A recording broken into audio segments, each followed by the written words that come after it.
Class, this is Mohammad Hashim Zia and you guys are watching math with Hashim Zia. बेटा, आज की class के अंदर हम लोग ई कैट के यूईटी के 18 मार्च के तमाम शिफ्ट्स के पेपर को कवर अप करेंगे। देखेंगे किस तरीके से 18 मार्च के अंदर हमारे पास ई कैट के पेपर्स के अंदर क्वेश्चंस पूछे गए, चाहे वो केमिस्ट्री का सेक्शन था, चाहे वो फिजिक्स का था, चाहे वो मैथ्स का था, चाहे वो इंग्लिश का था, या फिर कंप्यूटर का था। काफी सारे बच्चे इन तमाम टेस्टों के क्वेश्चंस को लेकर परेशान चल रहे थे। बेटा, मैंने 2025 के ई कैट के राउंड नंबर 1 के डे नंबर 1 की ऑलरेडी वीडियो डिजाइन कर ली है, उसको लाजमी तौर पर जाके देखिएगा। इसके अलावा 2024 की वीडियो भी मैंने डिजाइन करी हुई है, उसको भी देखिएगा। और ई कैट के अभी तक जितने पेपर्स अवेलेबल थे मैंने सारे के सारे चैनल पे सॉल्व करवाए हुए, उनको भी लाजमी तौर पर देखिएगा। 18 मार्च 2025 वाले दिन ई कैट के यूईटी के टेस्ट में क्या क्वेश्चंस आए आज की क्लास में उनको डिस्कस करते हैं। अल्हम्दुलिल्लाह काफी सारे शिफ्टों के क्वेश्चंस मेरे पास अवेलेबल हैं। सबसे पहले नंबर के ऊपर हमारा शागिर्द हमसे क्या कह रहा है, it was much easier than the practice test I believe, यानी कि जो भी इनके प्रैक्टिस टेस्ट कंडक्ट करवाए गए थे उनके मुकाबले में काफी इजी टेस्ट था। केमिस्ट्री का थ्योरी बेस्ड था, सिर्फ एक न्यूमेरिकल इंपेरिकल फॉर्मूला वाला था और थ्योरी मेजॉरिटी ऑर्गेनिक में से थी। उसके अलावा इक्विलिब्रियम कांस्टेंट्स और रेट ऑफ रिएक्शन वाले टॉपिक में से थे। ट्रांजिशन एलिमेंट्स में से पूछा गया था कि which element is used to transfer oxygen in blood and iron, यानी कि केमिस्ट्री के बच्चे ने अपने क्वेश्चंस बताए हुए हैं कि भाई केमिस्ट्री के सेक्शन के अंदर नॉर्मली थ्योरेटिकल बेस्ड कॉन्सेप्ट आया था, इक्विलिब्रियम वाला जो आपका कॉन्सेप्ट होता है वो उसका न्यूमेरिकल पूछा हुआ था। बाकी ट्रांजिशन एलिमेंट्स में से पूछा गया था कि which element is used to transfer oxygen in the blood. सही है ना? अच्छा, फिजिक्स के बारे में बच्चे बता रहे हैं कि फिजिक्स के 90% कैलकुलेशन बेस्ड था, but calculation was very easy, like 100 into 10 etcetera. Mostly torque वाले क्वेश्चन थे, कुछ रिलेशंस वाले थे, जैसे doubling the heat produce etcetera. यानी कि फिजिक्स के बारे में इस बच्चे का, ये जो फर्स्ट बच्चा आ रहा है, इसका एक्सपीरियंस फिजिक्स के हवाले से क्या है कि फिजिक्स का 90% कैलकुलेशन बेस्ड पेपर था और कैलकुलेशन बड़ी इजी थी, लाइक भाई 100 into 10, 10 2 20, 4 into 7, इस तरह की कैलकुलेशन थी। और मोस्टली टॉर्क वाले क्वेश्चन पूछे हुए थे, कुछ रिलेशन वाले भी थे, जैसे doubling the heat produce etcetera. Then maths के बारे में बच्चा कहता है कि भैया maths was super easy, IMO. सही है ना? बेसिक जेनजी जनरेशन का बच्चा है। आगे कहते हैं बेसिक डिफरेंशिएशन और इंटीग्रेशन के क्वेश्चंस थे और सिंपल फंक्शंस वाले थे, नो ट्रिकी ऑप्शंस और लेंथी कैलकुलेशन, यानी कि मैथ्स के अंदर भी आपके पास कोई ट्रिकी कैलकुलेशन या फिर आपके पास कोई लेंथी कैलकुलेशन नहीं पूछी गई थी। इंग्लिश के बारे में बच्चा अपना रिव्यू शेयर करता है कि सर इंग्लिश का पैराग्राफ पहले तो मुझे फिजिक्स का क्वेश्चन लगा था, लेकिन थैंकफुली मुझे समझ में आ गया कि वो कॉम्प्रिहेंसिव पैराग्राफ है, कॉम्प्रिहेंशन का पैराग्राफ है। मोस्टली लोग यही कह रहे थे कि इंग्लिश का पोर्शन था ही नहीं, they try to trick us there. खैर वो भी सीधा सीधा कॉम्प्रिहेंशन था, इजी पीजी। यानी कि भाई इंग्लिश के अंदर कॉम्प्रिहेंशन पूछा हुआ था और comprehension was some sort of a physics question, यानी कि उस तरह का क्वेश्चन था। तो बच्चा कह रहा है कि सर वो फिजिक्स का क्वेश्चन मुझे तो लग रहा था कि है, मगर नॉर्मली वो ट्रिकी एक वहां पे ट्रिक करी हुई थी कि वो उसके साथ ही मर्ज करके दिए हुए था। तो कहता है वो इंग्लिश का जो पैराग्राफ था वो कॉम्प्रिहेंशन बेस्ड पैराग्राफ था, इजी पीसी सिनेरियो था। अच्छा, अब देखो भाई एक और बच्चे का हमारे पास आ रहा है एक सिनेरियो, ई कैट 2025 सेशन नंबर 1, 18 मार्च 2025, यानी कि आज के दिन का जो पहला ई कैट का टेस्ट था उसका ये आपके पास टेस्ट का पेपर आ रहा है। बच्चा बता रहा है कि sir paper was too easy, simple integration and differentiation, again इस बच्चे का भी वही रिव्यू है। देन आपके पास बच्चा कहता है sir two simple questions about the line and distance mention point from them, यानी कि भाई आपके पास कोऑर्डिनेट ज्योमेट्री का कॉन्सेप्ट आया हुआ था कि भाई आपके पास दो लाइनें अगर पैरेलल होंगी या फिर दो लाइनें अगर परपेंडिकुलर होंगी उसके रिलेटेड क्वेश्चन था, या फिर एक क्वेश्चन आया हुआ था distance from a line to a point का कॉन्सेप्ट, यानी कि पॉइंट का जो डिस्टेंस फॉर्मूला होता है ना, पॉइंट लाइन डिस्टेंस फॉर्मूला, वो पूछा हुआ था।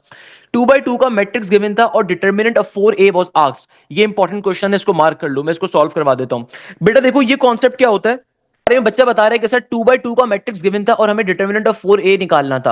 अब देखो ये जो क्वेश्चन आ रहा है ना, इसको मार्क कर लो, ये कल के हमारे पेपर में नहीं आया हुआ था, तो ये क्वेश्चन इंटरेस्टिंग है। इस क्वेश्चन की लॉजिक समझो कि देखो आपको 2 by 2 का मैट्रिक्स गिवन और आपको क्या निकालना है, डिटरमिनेंट निकालना है 4 times of the matrix A का।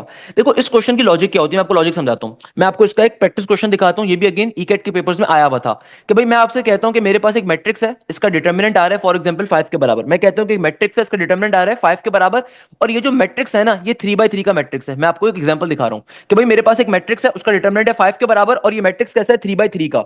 तो अगर एग्जामिनर मुझसे कह रहे हैं ना कैलकुलेट करके बताओ, डिटरमिनेंट बताओ 2 टाइम्स ऑफ दी ए का और उसका डिटरमिनेंट, यानी कि भाई 2 को पहले मैट्रिक्स 1 से मल्टीप्लाई करो और फिर उसका डिटरमिनेंट बताओ। तो इसको सॉल्व करने की ट्रिक क्या होती है, ऐसे क्वेश्चंस को सॉल्व कैसे करते हैं कि सिंपल तरीके से जो भी आपका ओरिजिनल मैट्रिक्स है ना उसका जो डिटरमिनेंट आपको गिवन है, जो भी आपका ओरिजिनल मैट्रिक्स है जिसका डिटरमिनेंट आपको गिवन था उसको लिखोगे, उसके बाद मल्टीप्लाई का सिंबल लगाओगे और जो भी वैल्यू यहां पे आपकी मल्टीप्लाई हो रही थी, जो भी वैल्यू यहाँ पे आपकी, आपको जिस मैट्रिक्स का डिटरमिनेंट निकालना है उससे जो भी आपकी वैल्यू, जो भी आपको कांस्टेंट मल्टीप्लाई हो रहा था, वो पर्टिकुलर टर्म यहां पर आ जाएगी। और जो भी आपका ऑर्डर होता है ना, वो ऑर्डर आता है ऊपर, जो भी आपका ऑर्डर होता है वो आता है ऊपर। यानी कि इस केस में क्या बन जाएगा, मेरा डिटरमिनेंट गिवन था 5 का, मल्टीप्लाई का साइन, मेरे मैट्रिक्स से देखो क्या मल्टीप्लाई हो रहा है, कांस्टेंट 2 कांस्टेंट मल्टीप्लाई हो रहा है ना, 2 से मल्टीप्लाई होगा। और इसके ऑर्डर में क्या आएगा, इसकी पावर में क्या आएगा, ऑर्डर। तो आपका ओरिजिनल मैट्रिक्स का ऑर्डर क्या था, 3/3 का, तो ऊपर 3 आ जाएगा। तो 2 का क्यूब क्या बन जाएगा, 8। तो सिंपल तरीके से 5 8 जार इज 40, ये इसका आंसर होगा।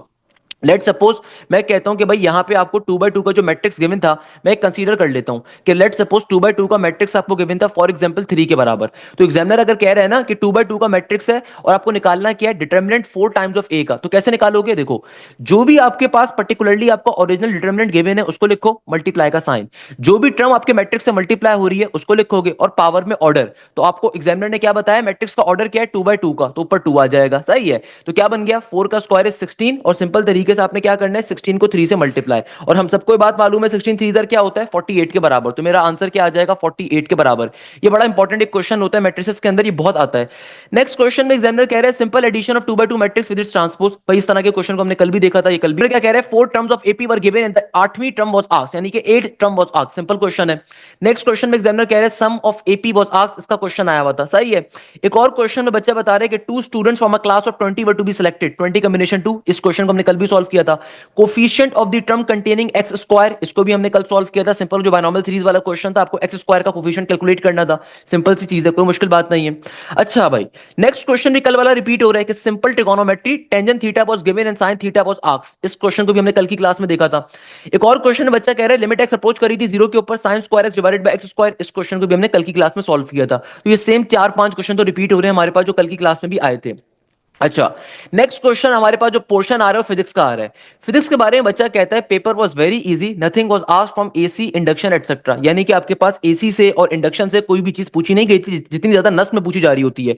नेक्स्ट क्वेश्चन के बारे में बच्चा बता रहा है कि डिस्प्लेसमेंट ऑफ एक्स एंड के was given and the potential energy stored in the spring was asked, यानी कि क्वेश्चन हमारे पास आया था एक बेसिक थ्योरी का, एग्जामिनर कह रहा था कि भाई बेसिक न्यूमेरिकल का, कि डिस्प्लेसमेंट ऑफ एक्स और के अगर आपको दे दी जाए तो पोटेंशियल एनर्जी जो स्टोर होगी स्प्रिंग के अंदर, उसके बारे में न्यूमेरिकल पूछा हुआ था कि अगर आपके पास x की वैल्यू डिस्प्लेसमेंट की और k की वैल्यू आपको गिवन है, तो सिंपल पोटेंशियल एनर्जी का जो फॉर्मूला होता है वो आपको उस पर न्यूमेरिकल गिवन था।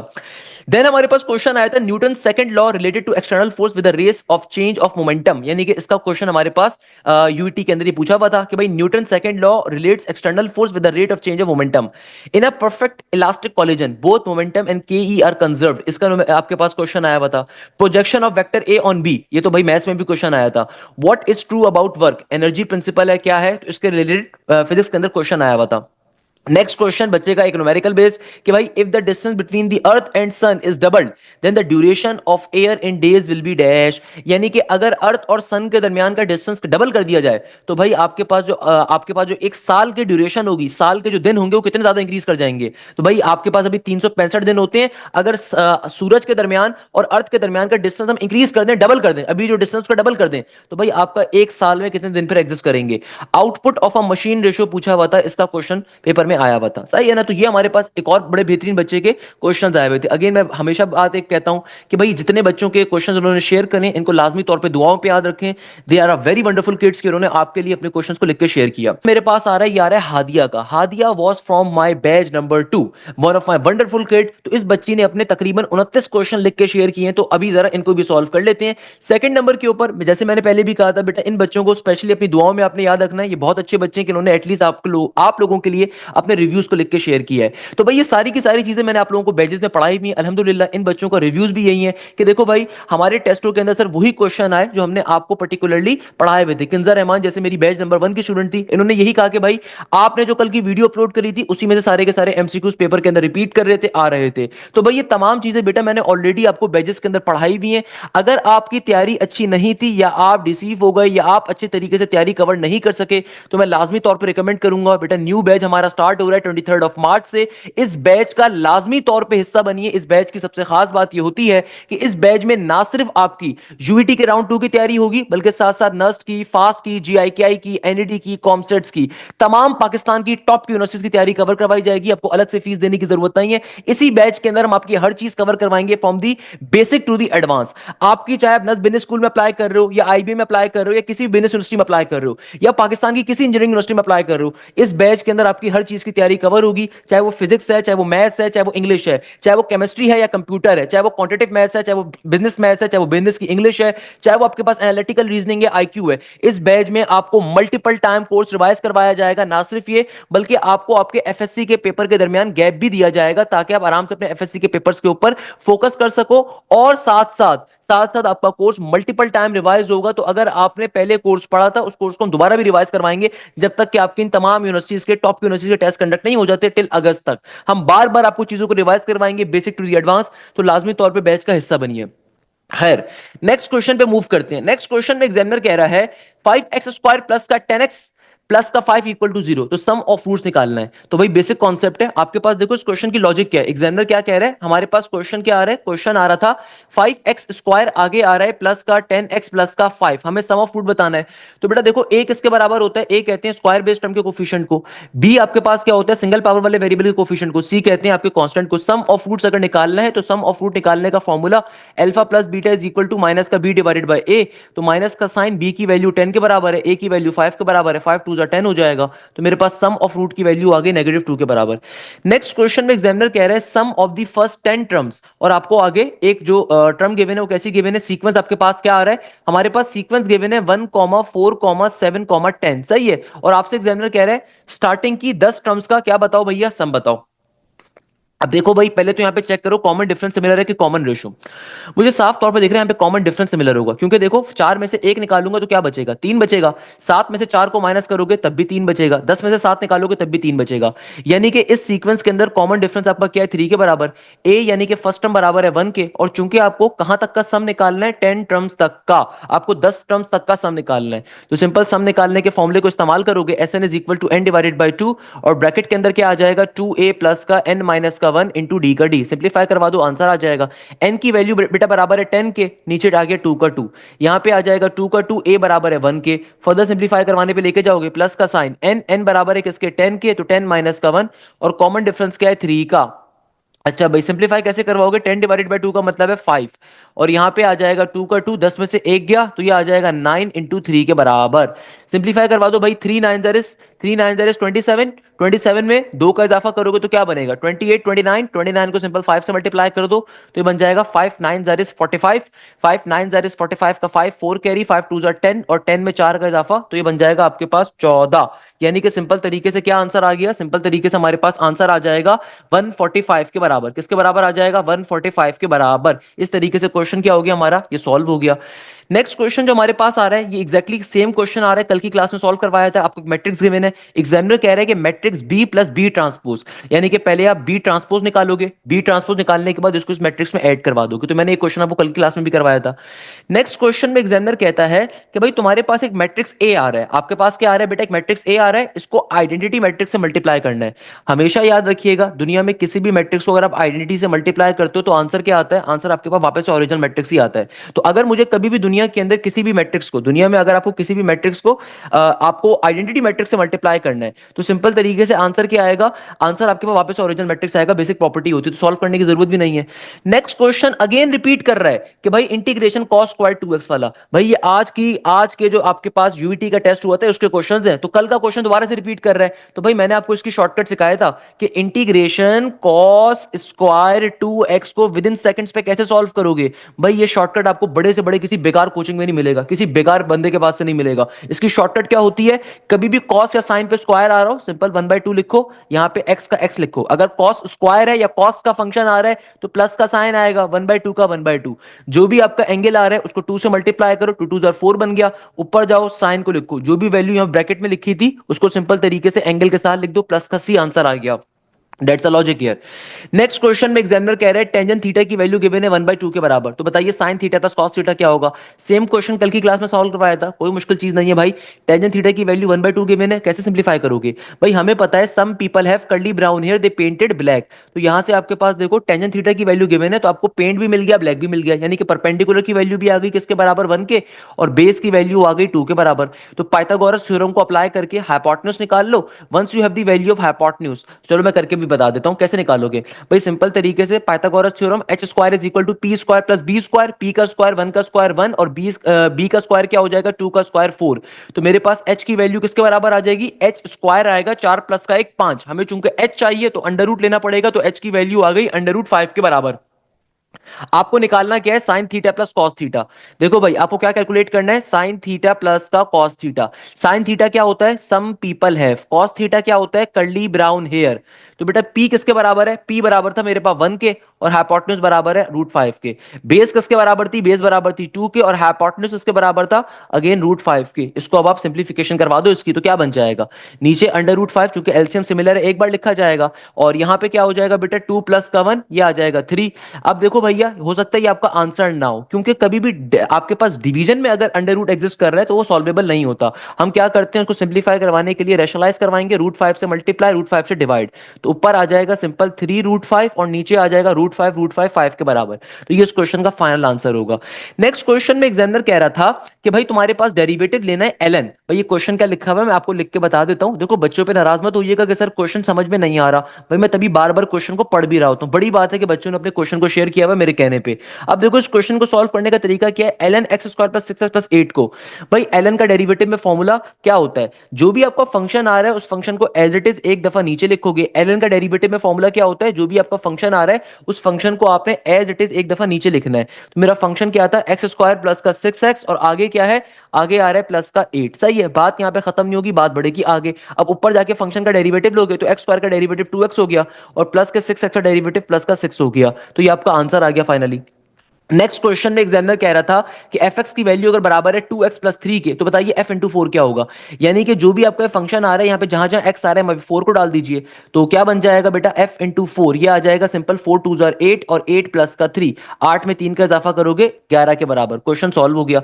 नेक्स्ट क्वेश्चन में एग्जामिनर कहता है कि भाई x square minus 7x plus 12 का आपको क्या बताना है, रूट्स। देखो रूट्स का मतलब होता है आंसर, तो आपको क्वाड्रेटिक इक्वेशन गिवन है, क्वाड्रेटिक इक्वेशन सॉल्व कर लो। आपके पास क्वाड्रेटिक इक्वेशन क्या गिवन है, एक्स स्क्वायर माइनस का 7x प्लस का 12। कैसे सॉल्व करोगे, फर्स्ट टर्म को लास्ट टर्म से मल्टीप्लाई करा तो क्या बन गया, ये बन गया आपके पास 12 के बराबर। तो जो भी आंसर आया उसको ऐसे दो नंबर्स में ब्रेक करो कि प्लस या माइनस करने में बीच की वैल्यू बने। तो भाई 3 प्लस का 4, या नेगेटिव को जब लास्ट टर्म से मल्टीप्लाई करोगे तो क्या बन रहा है, 12 बन रहा है ना। तो भाई आपने सिंपल तरीके से देखा कि जब मैंने फर्स्ट टर्म को लास्ट टर्म से मल्टीप्लाई करवाया तो ये आ गया 12 के बराबर। अब 12 को ऐसे दो नंबर्स में ब्रेक करो कि प्लस या माइनस करने में बीच की वैल्यू बने, मल्टीप्लाई करने में वापस से आंसर बनना चाहिए।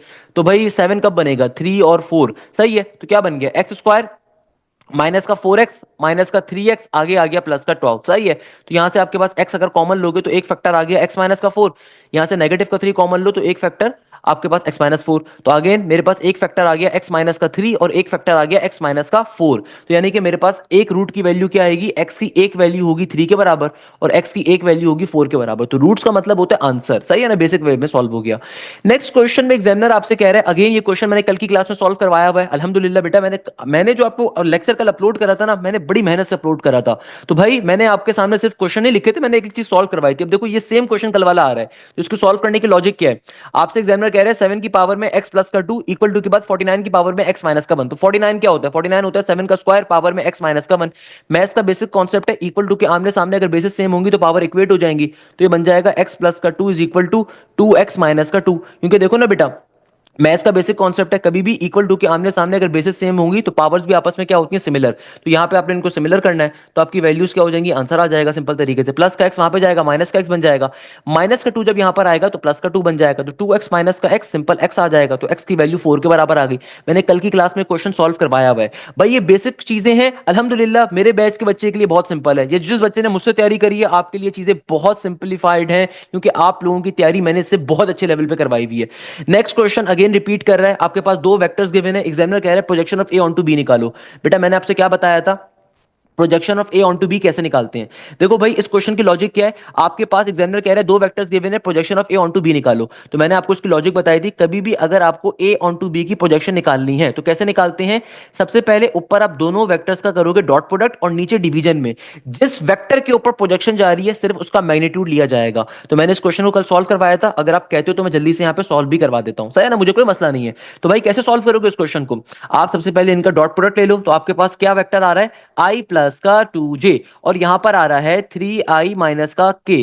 तो अगर मैं इन दोनों वेक्टर्स का डॉट प्रोडक्ट लूं तो i कंपोनेंट i से मल्टीप्लाई होगा, 3 आ गया। अब देखो यहां पे दूसरे वाले वेक्टर में j कंपोनेंट नहीं है, तो ये 2j जाके 0j से मल्टीप्लाई होगा तो 0 हो जाएगा, और माइनस का k जाके जब पर्टिकुलरली 0k से मल्टीप्लाई होगा, क्योंकि देखो दो वेक्टर्स आ रहे हैं। अब देखो इन दो वेक्टर्स का चीज क्या है, खास बात क्या है कि देखो पहले वाले वेक्टर के अंदर आपको खाली i प्लस का 2j गिवन है, और k कंपोनेंट क्या है? 0 के बराबर मौजूद नहीं है ना। सिमिलरली दूसरे वाले वेक्टर के अंदर देखो आपको 3i गिवन है और नेगेटिव का k गिवन है, तो यहां पे आपके पास j कंपोनेंट गिवन नहीं है तो 0j होगा। तो अब जब इसका डॉट प्रोडक्ट आप लोगे तो i कंपोनेंट i से मल्टीप्लाई होगा, 3 आ गया। 2j जाके जब 0j से मल्टीप्लाई होगा तो यहां पे 0 बचेगा, फिर 0k जाके जब नेगेटिव k से होगा तो यहां पे भी 0 बचेगा। तो इन दोनों वेक्टर्स का डॉट प्रोडक्ट होगा 3 के बराबर। दोनों वेक्टर्स का डॉट प्रोडक्ट किसके बराबर है? 3 के बराबर। अब चूंकि एग्जामिनर कह रहा था projection of a onto b निकालो, तो सेकंड वाले वेक्टर की अब मैग्नीट्यूड निकाल लो। तो वेक्टर b की मैग्नीट्यूड क्या होगी? ये होगी भैया 3 का स्क्वायर प्लस का साइन और -1 का स्क्वायर। तो किसके बराबर होगा? 9 प्लस का 1 10 के बराबर होगी। तो यानी कि मैग्नीट्यूड मेरे पास बराबर है 10 के। तो मेरी प्रोजेक्शन क्या आ जाएगी? मेरी सिंपल तरीके से वेक्टर ए की प्रोजेक्शन बी के ऊपर आ जाएगी, ए इंटू बी का डॉट प्रोडक्ट दैट इज 3, और नीचे आपके पास सिंपल जिसके ऊपर प्रोजेक्शन की जा रही है उसका मैग्नीट्यूड। तो वेक्टर बी पे प्रोजेक्शन की जा रही है तो उसका मैग्नीट्यूड क्या है? √10 के बराबर। क्वेश्चन सॉल्व हो गया। नेक्स्ट क्वेश्चन में एग्जामिनर क्या कह रहा है? नेक्स्ट क्वेश्चन में एग्जामिनर कहता है, बेटा अब देखो हमारे पास जो नेक्स्ट क्वेश्चन आ रहा है इसमें एग्जामिनर कहता है कि भाई अगर ए मैट्रिक्स गिवन है तो बताओ 4 टाइम्स ऑफ ए का डिटरमिनेंट क्या होगा। अगेन सेम लॉजिक आ रही है, मगर खास बात क्या है कि यहां पे आपको खुद से डिटरमिनेंट निकाल के नहीं दिया हुआ, बल्कि आपको मैट्रिक्स पूरा पकड़ा दिया। तो भाई कैसे सॉल्व करोगे? देखो भाई, इस क्वेश्चन के अंदर लॉजिक क्या है कि आपको यहां पे डिटरमिनेंट नहीं गिवन मैट्रिक्स का, बल्कि आपको पूरा मैट्रिक्स दिया हुआ है। तो भाई सॉल्व करने की लॉजिक सेम है कि सबसे पहले आप इस मैट्रिक्स का डिटरमिनेंट ले लो। डिटरमिनेंट कैसे लेते हैं? 5 1 जार 5 हो जाएगा, माइनस का 4 2 जार 8 हो जाएगा। तो अगर मुझे मैट्रिक्स ए का डिटरमिनेंट निकालना है तो सिंपल तरीके से डिटरमिनेंट निकाल लो। 2/2 का मैट्रिक्स आ रहा है तो 5 1 जार 5 माइनस का 4 2 जार 8। तो 5 में से 8 को माइनस करोगे तो आपके पास इस मैट्रिक्स का डिटरमिनेंट आ गया -3 के बराबर। अब आपको देखो निकालना क्या है, आपको निकालना है 4 टाइम्स ऑफ ए का डिटरमिनेंट। तो सॉल्व कैसे करोगे? अगर मुझे 4 टाइम्स ऑफ मैट्रिक्स ए का डिटरमिनेंट निकालना है तो जो भी आपके ओरिजिनल मैट्रिक्स ए का डिटरमिनेंट आया था आपने सबसे पहले उसको लिखना है। तो मेरे पास मैट्रिक्स ए का डिटरमिनेंट आया था -3 के बराबर, सही है। और जो भी वैल्यू मेरे मैट्रिक्स से मल्टीप्लाई हो रही है अब मैं उसको लिखूंगा। और मेरे ओरिजिनल मैट्रिक्स का ऑर्डर क्या है? देखो 2/2 का मैट्रिक्स आ रहा है तो ऊपर 2 आ जाएगा। तो 4 का स्क्वायर क्या होता है? 4 का स्क्वायर होता है सिंपल 16 के बराबर। तो 16 को 3 से मल्टीप्लाई कर दो, 16 इंटू -3, ये बन जाएगा सिंपल नेगेटिव के 48 के बराबर। हमारा क्वेश्चन क्या हो जाएगा? फाइनली सॉल्व हो जाएगा। That's the logic. क्या मुश्किल बात है इसके अंदर भाई? अच्छा भाई, नेक्स्ट क्वेश्चन इंटरेस्टिंग आ रहा है। एग्जामिनर कहता है coefficient of X square in x plus 5 की होल पावर में 4।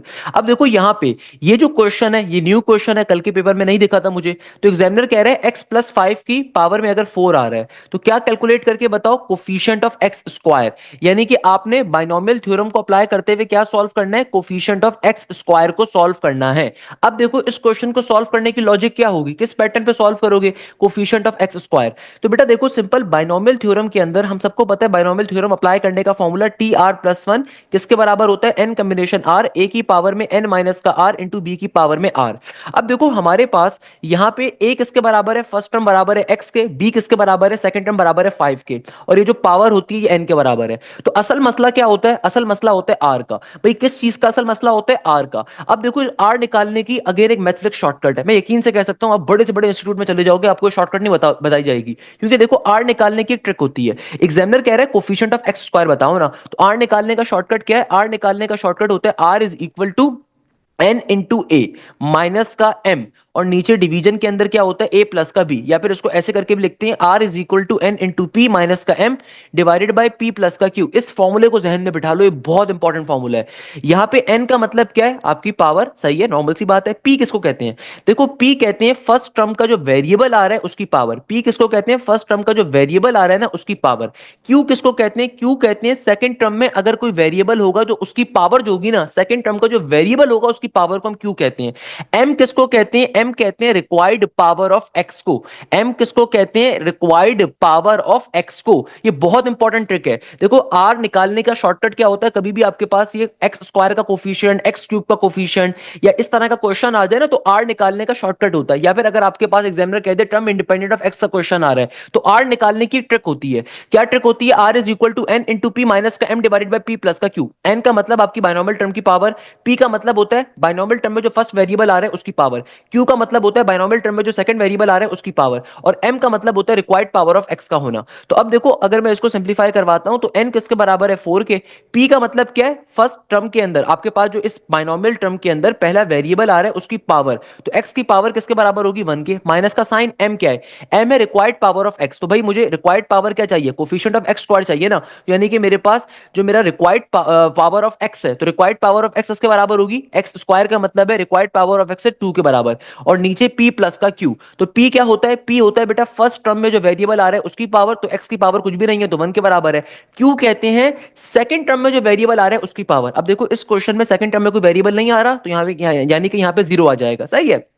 सिंप्लीफाई करवा लो, चार में से दो निकालोगे दो बचेगा, तो यानी कि आर की वैल्यू आ गई 2 के बराबर। अब आप इसको सिंप्लीफाई करवा लो जल्दी से।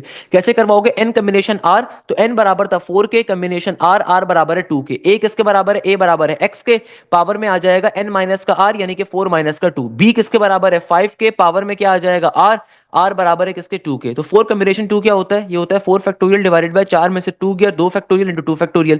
4 फैक्टोरियल फर्दर सिंप्लीफाई कर लो, किसके बराबर होता है? 24 के, और 2 फैक्टोरियल भी 2 होता है, 2 फैक्टोरियल भी 2 होता है, तो 4 आ गया। तो 2 2 4, 4 6 जार 24, तो यहां पर आ गया सिंपल 6, और इंटू एक्स की पावर में 4 में से 2 माइनस करोगे 2 बचेगा। 5 का स्क्वायर होता है 25 के बराबर, तो 25 को सिंपल 6 से मल्टीप्लाई कर दो, 5 6 जार 30 का 0, और यहाँ पे 3 कैरी आ गया, और 6 2 जार 12, 12 में 3 का इजाफा करोगे तो 15 बन गया। तो यानी कि आंसर क्या आ गया? 150 एक्स स्क्वायर के बराबर। किसके बराबर आ गया? 150 एक्स स्क्वायर के बराबर।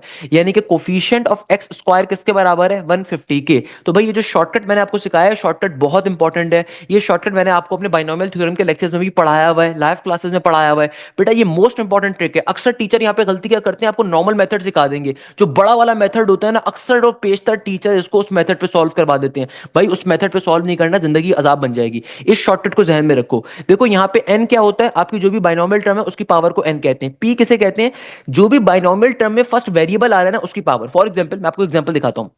मैं कहता हूं कहीं पे लिखा हुआ है एक्स स्क्वायर माइनस का 1 डिवाइडेड बाय एक्स की पावर 4, और बाहर पावर में आ रहा है 5। सही है। तो अब देखो इस क्वेश्चन के लिए आपका एन क्या होगा? एन आपका बराबर होगा किसके? 5 के। सही है। यहां पे पी किसके बराबर है? पी कहते हैं फर्स्ट टर्म में जो वेरिएबल आ रहा है उसकी पावर, तो ये बराबर है किसके? 2 के।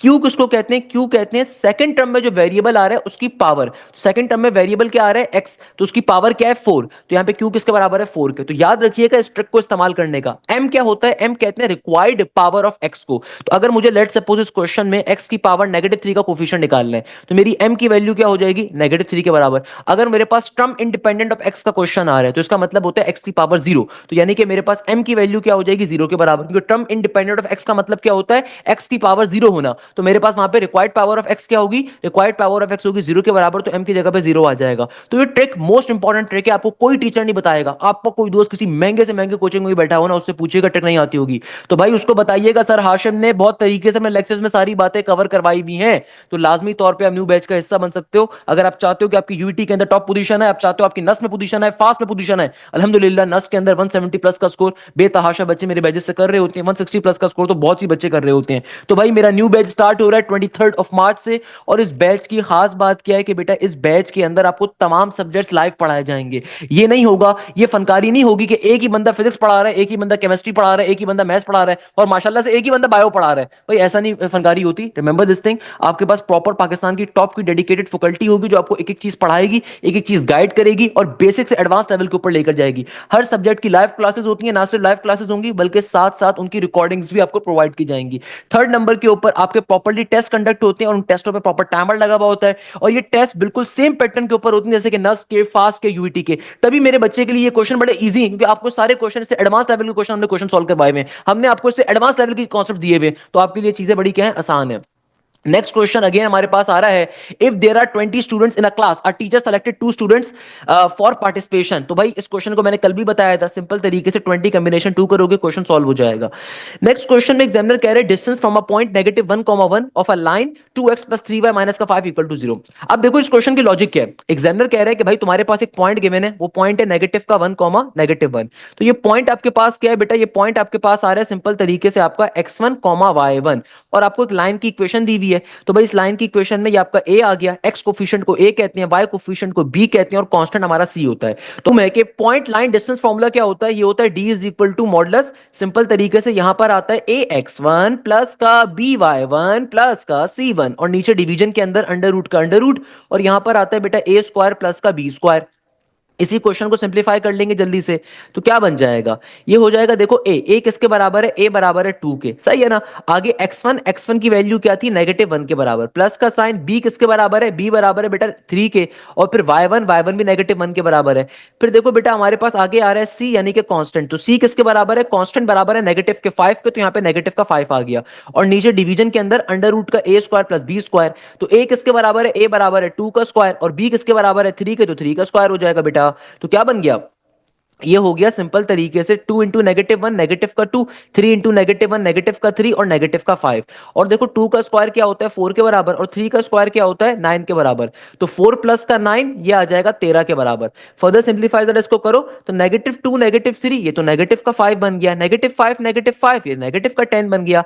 यानी कि मेरे पास ऊपर क्या आ गया, नेगेटिव का 10, ऊपर क्या आ गया नेगेटिव का 10, और नीचे आ रहा है अंडर रूट 13 का रूट 13। अब देखो भाई ये जो डंडे होते हैं ना मॉडुलस के, तो मॉडुलस की प्रॉपर्टी होती है, मॉडुलस की क्या प्रॉपर्टी होती है कि नेगेटिव साइन को पॉजिटिव में कन्वर्ट कर देता है। तो यानी कि मेरा आंसर क्या आ गया, 10 डिवाइडेड बाय अंडर रूट 13 के बराबर, ये आपका डिस्टेंस आ रहा है। अगर ऑप्शंस में आपको आंसर नहीं मिल रहा, इसका मतलब फर्दर सिंप्लीफाई कर लो। फर्दर सिंप्लीफाई कैसे करोगे कि भाई डिवीजन के अंदर हमेशा याद रखिएगा डिनोमिनेटर के अंदर कभी भी रूट प्रेफर नहीं किया जाता। तो आप इसको रिमूव करोगे, रिमूव करने के लिए रेशनलाइज करोगे, तो ऊपर भी रूट 13 से मल्टीप्लाई, नीचे भी रूट 13 से डिवाइड। तो क्या बन जाएगा, ऊपर आ जाएगा 10 इंटू रूट 13, और नीचे आ जाएगा सिंपल 13 का 13। ये आपका इस क्वेश्चन का फाइनल आंसर आ जाएगा। डेट्स द लॉजिक यार, क्या मुश्किल बात है भाई, सिंपल तरीके से पॉइंट लाइन डिस्टेंस फॉर्मूले का इस्तेमाल करोगे क्वेश्चन सॉल्व हो गया। तो भाई ये तमाम चीजें आपको बेसिस पे पढ़ाई हुई, अल्हम्दुलिल्लाह अल्हम्दुलिल्लाह। तो भाई आपके लिए तभी ये क्वेश्चंस क्या है, बहुत इजी हैं। मेरे पास बेतहाशा बच्चों का ये रिव्यू आया, सर जो चीज बैच में पढ़ाई हुई थी उससे तो बहुत ही आसान क्वेश्चन आया हुआ था, यानी कि बेटा आपको अल्हम्दुलिल्लाह हमने उससे बहुत अच्छे लेवल की तैयारी करवाई हुई है, तो आपके लिए चीज बहुत सिंपल है। तो भाई लाजमी तौर पे अपने दोस्तों के साथ अपने कॉलेज के कोचिंग के ग्रुप में शेयर करिए, उन्हें बताइए कि सर हाशिम ने कितनी मेहनत से एक एक चीज कवर कराई है, सॉल्व करवाई है। मैंने तो जो ईकेट के पेपर्स करवाए थे वो भी बड़े एडवांस लेवल के पेपर्स थे, सारे के सारे सॉल्व कर। अच्छा बेटा अब देखो हमारे पास जो नेक्स्ट क्वेश्चन है, इस क्वेश्चन में एग्जामिनर कहता है कि डेरिवेटिव बताइए टेंजेंट इनवर्स 3x² - 5 का, ये क्वेश्चन भी पूछा हुआ था। अब देखो इस क्वेश्चन की लॉजिक क्या है, हमेशा याद रखिएगा अगर आपको टेंजेंट इनवर्स का डेरिवेटिव लेना है, तो भाई डेरिवेटिव में टेंजेंट इनवर्स निकालने का फॉर्मूला होता है। आपसे एग्जामिनर क्या कह रहा है, एग्जामिनर यहाँ पे कह रहा है टेंजेंट इनवर्स 3x² - 5 का डेरिवेटिव लेना है। अब देखो इसकी लॉजिक क्या होती है, टेंजेंट इनवर्स का डेरिवेटिव में फॉर्मूला होता है 1 डिवाइडेड बाय 1 प्लस फंक्शन का स्क्वायर। अब ये कंप्लीट टर्म मेरे फंक्शन है, सही है ना। तो बेटा यहाँ पे क्या होगा, इसको यहाँ पे एडिट लिखोगे 3x² माइनस का 5, इसका स्क्वायर ले लोगे, और बात यहाँ पे खत्म नहीं होगी, बात बढ़ेगी आगे, आगे जाके फाइनली आप 3x² माइनस के 5 का डेरिवेटिव लोगे। तो इसको फर्दर सिंप्लीफाई कैसे करवाओगे, देखो टेंजेंट इनवर्स का डेरिवेटिव में फॉर्मूला क्या होता है 1 डिवाइडेड बाय 1 प्लस फंक्शन का स्क्वायर, और फिर डेरिवेटिव ऑन दी फंक्शन। तो इसको सिंप्लीफाई करने पे अगर मैं जाता हूं तो क्या बन जाएगा, ये हो जाएगा 1 डिवाइडेड बाय 1 प्लस, और अब डिपेंड करते हैं ऑप्शंस क्या है। अगर तो एग्जामिनर कह रहे हैं ऑप्शन को फर्दर सिंप्लीफाई करो, तो यानी कि अगर तो ऑप्शन के अंदर यहाँ पे a माइनस बी के होल स्क्वायर का फॉर्मूला अप्लाई किया गया है तब तो ठीक है, अदरवाइज अप्लाई करने की जरूरत नहीं है, सही है। और 3x² माइनस 5 का डेरिवेटिव क्या होगा, 3x² का डेरिवेटिव क्या होगा, ये हो जाएगा 3 2 6x, और माइनस के 5 का डेरिवेटिव 0 हो जाएगा। तो ये आपका फाइनल आंसर आ गया इस क्वेश्चन का। नेक्स्ट क्वेश्चन, क्वेश्चन नंबर 17, इसमें एग्जामिनर कह रहा है what is the slope of. अब हो सकता है कुछ बच्चों को ब्लर दिख रहा हो, बट अगेन बेटा बहुत बड़ी बात है, एक बच्चे ने अपने पेपर के क्वेश्चंस को शेयर किया तो मैं आपको बता देता हूं। अब देखो इस क्वेश्चन में एग्जामिनर कह रहा है what is the slope of x minus 2y plus का 3। अब देखो एग्जामिनर कह रहा है what is the slope of x minus 2y plus का 3 व्हेन इट इज परपेंडिकुलर या normal to a given line. यानी कि देखो आपको एक लाइन की इक्वेशन गिवन है, और एग्जामिनर कह रहा है इस लाइन के परपेंडिकुलर के ऊपर, इस लाइन के परपेंडिकुलर के ऊपर जो लाइन है उसका स्लोप क्या होगा। अब देखो इसको सॉल्व करने की लॉजिक क्या बनेगी, सबसे पहले आप इस लाइन का स्लोप निकाल लो। तो लाइन का स्लोप कैसे निकालते हैं, सिंपल तरीके से m is equal to negative का a डिवाइडेड बाय b। तो यहां पे देखो a किसके बराबर है, एक्स कोफिशिएंट क्या है, एक्स के साथ कुछ भी नहीं लिखा हुआ तो इसका मतलब ए की वैल्यू 1 है। वाई कोफिशिएंट यानी कि वाई के साथ जो वैल्यू लिखी हुई है वो आपका वाई कोफिशिएंट होगा बी के बराबर। तो बेटा देखो आपके पास नेगेटिव का साइन फॉर्मूले का, ए की वैल्यू बराबर है 1 के और बी की वैल्यू बराबर है -2 के, तो नेगेटिव नेगेटिव कट गया, तो आपके पास इस लाइन का स्लोप आ गया 1/2 के। अब एग्जामिनर आपसे कह रहा है what is the slope of this line when it is perpendicular to the given line, यानी कि हमें स्लोप निकालना है उस लाइन का जो इस लाइन के परपेंडिकुलर है। तो इसकी लॉजिक क्या होती है, दुनिया में कभी भी दो लाइनें अगर परपेंडिकुलर होती हैं तो याद रखिएगा उनके स्लोप का प्रोडक्ट बराबर होता है -1 के। तो अगर मेरे पास एक लाइन का स्लोप 1/2 है तो दूसरी वाली लाइन का स्लोप इस तरीके से निकाला जाएगा, 2 यहां पे डिवाइड हो रहा है वहां पे जाके मल्टीप्लाई हो जाएगा, तो मेरे पास स्लोप की वैल्यू क्या आ जाएगी, -2 के बराबर। क्वेश्चन क्या हो गया, सॉल्व हो गया।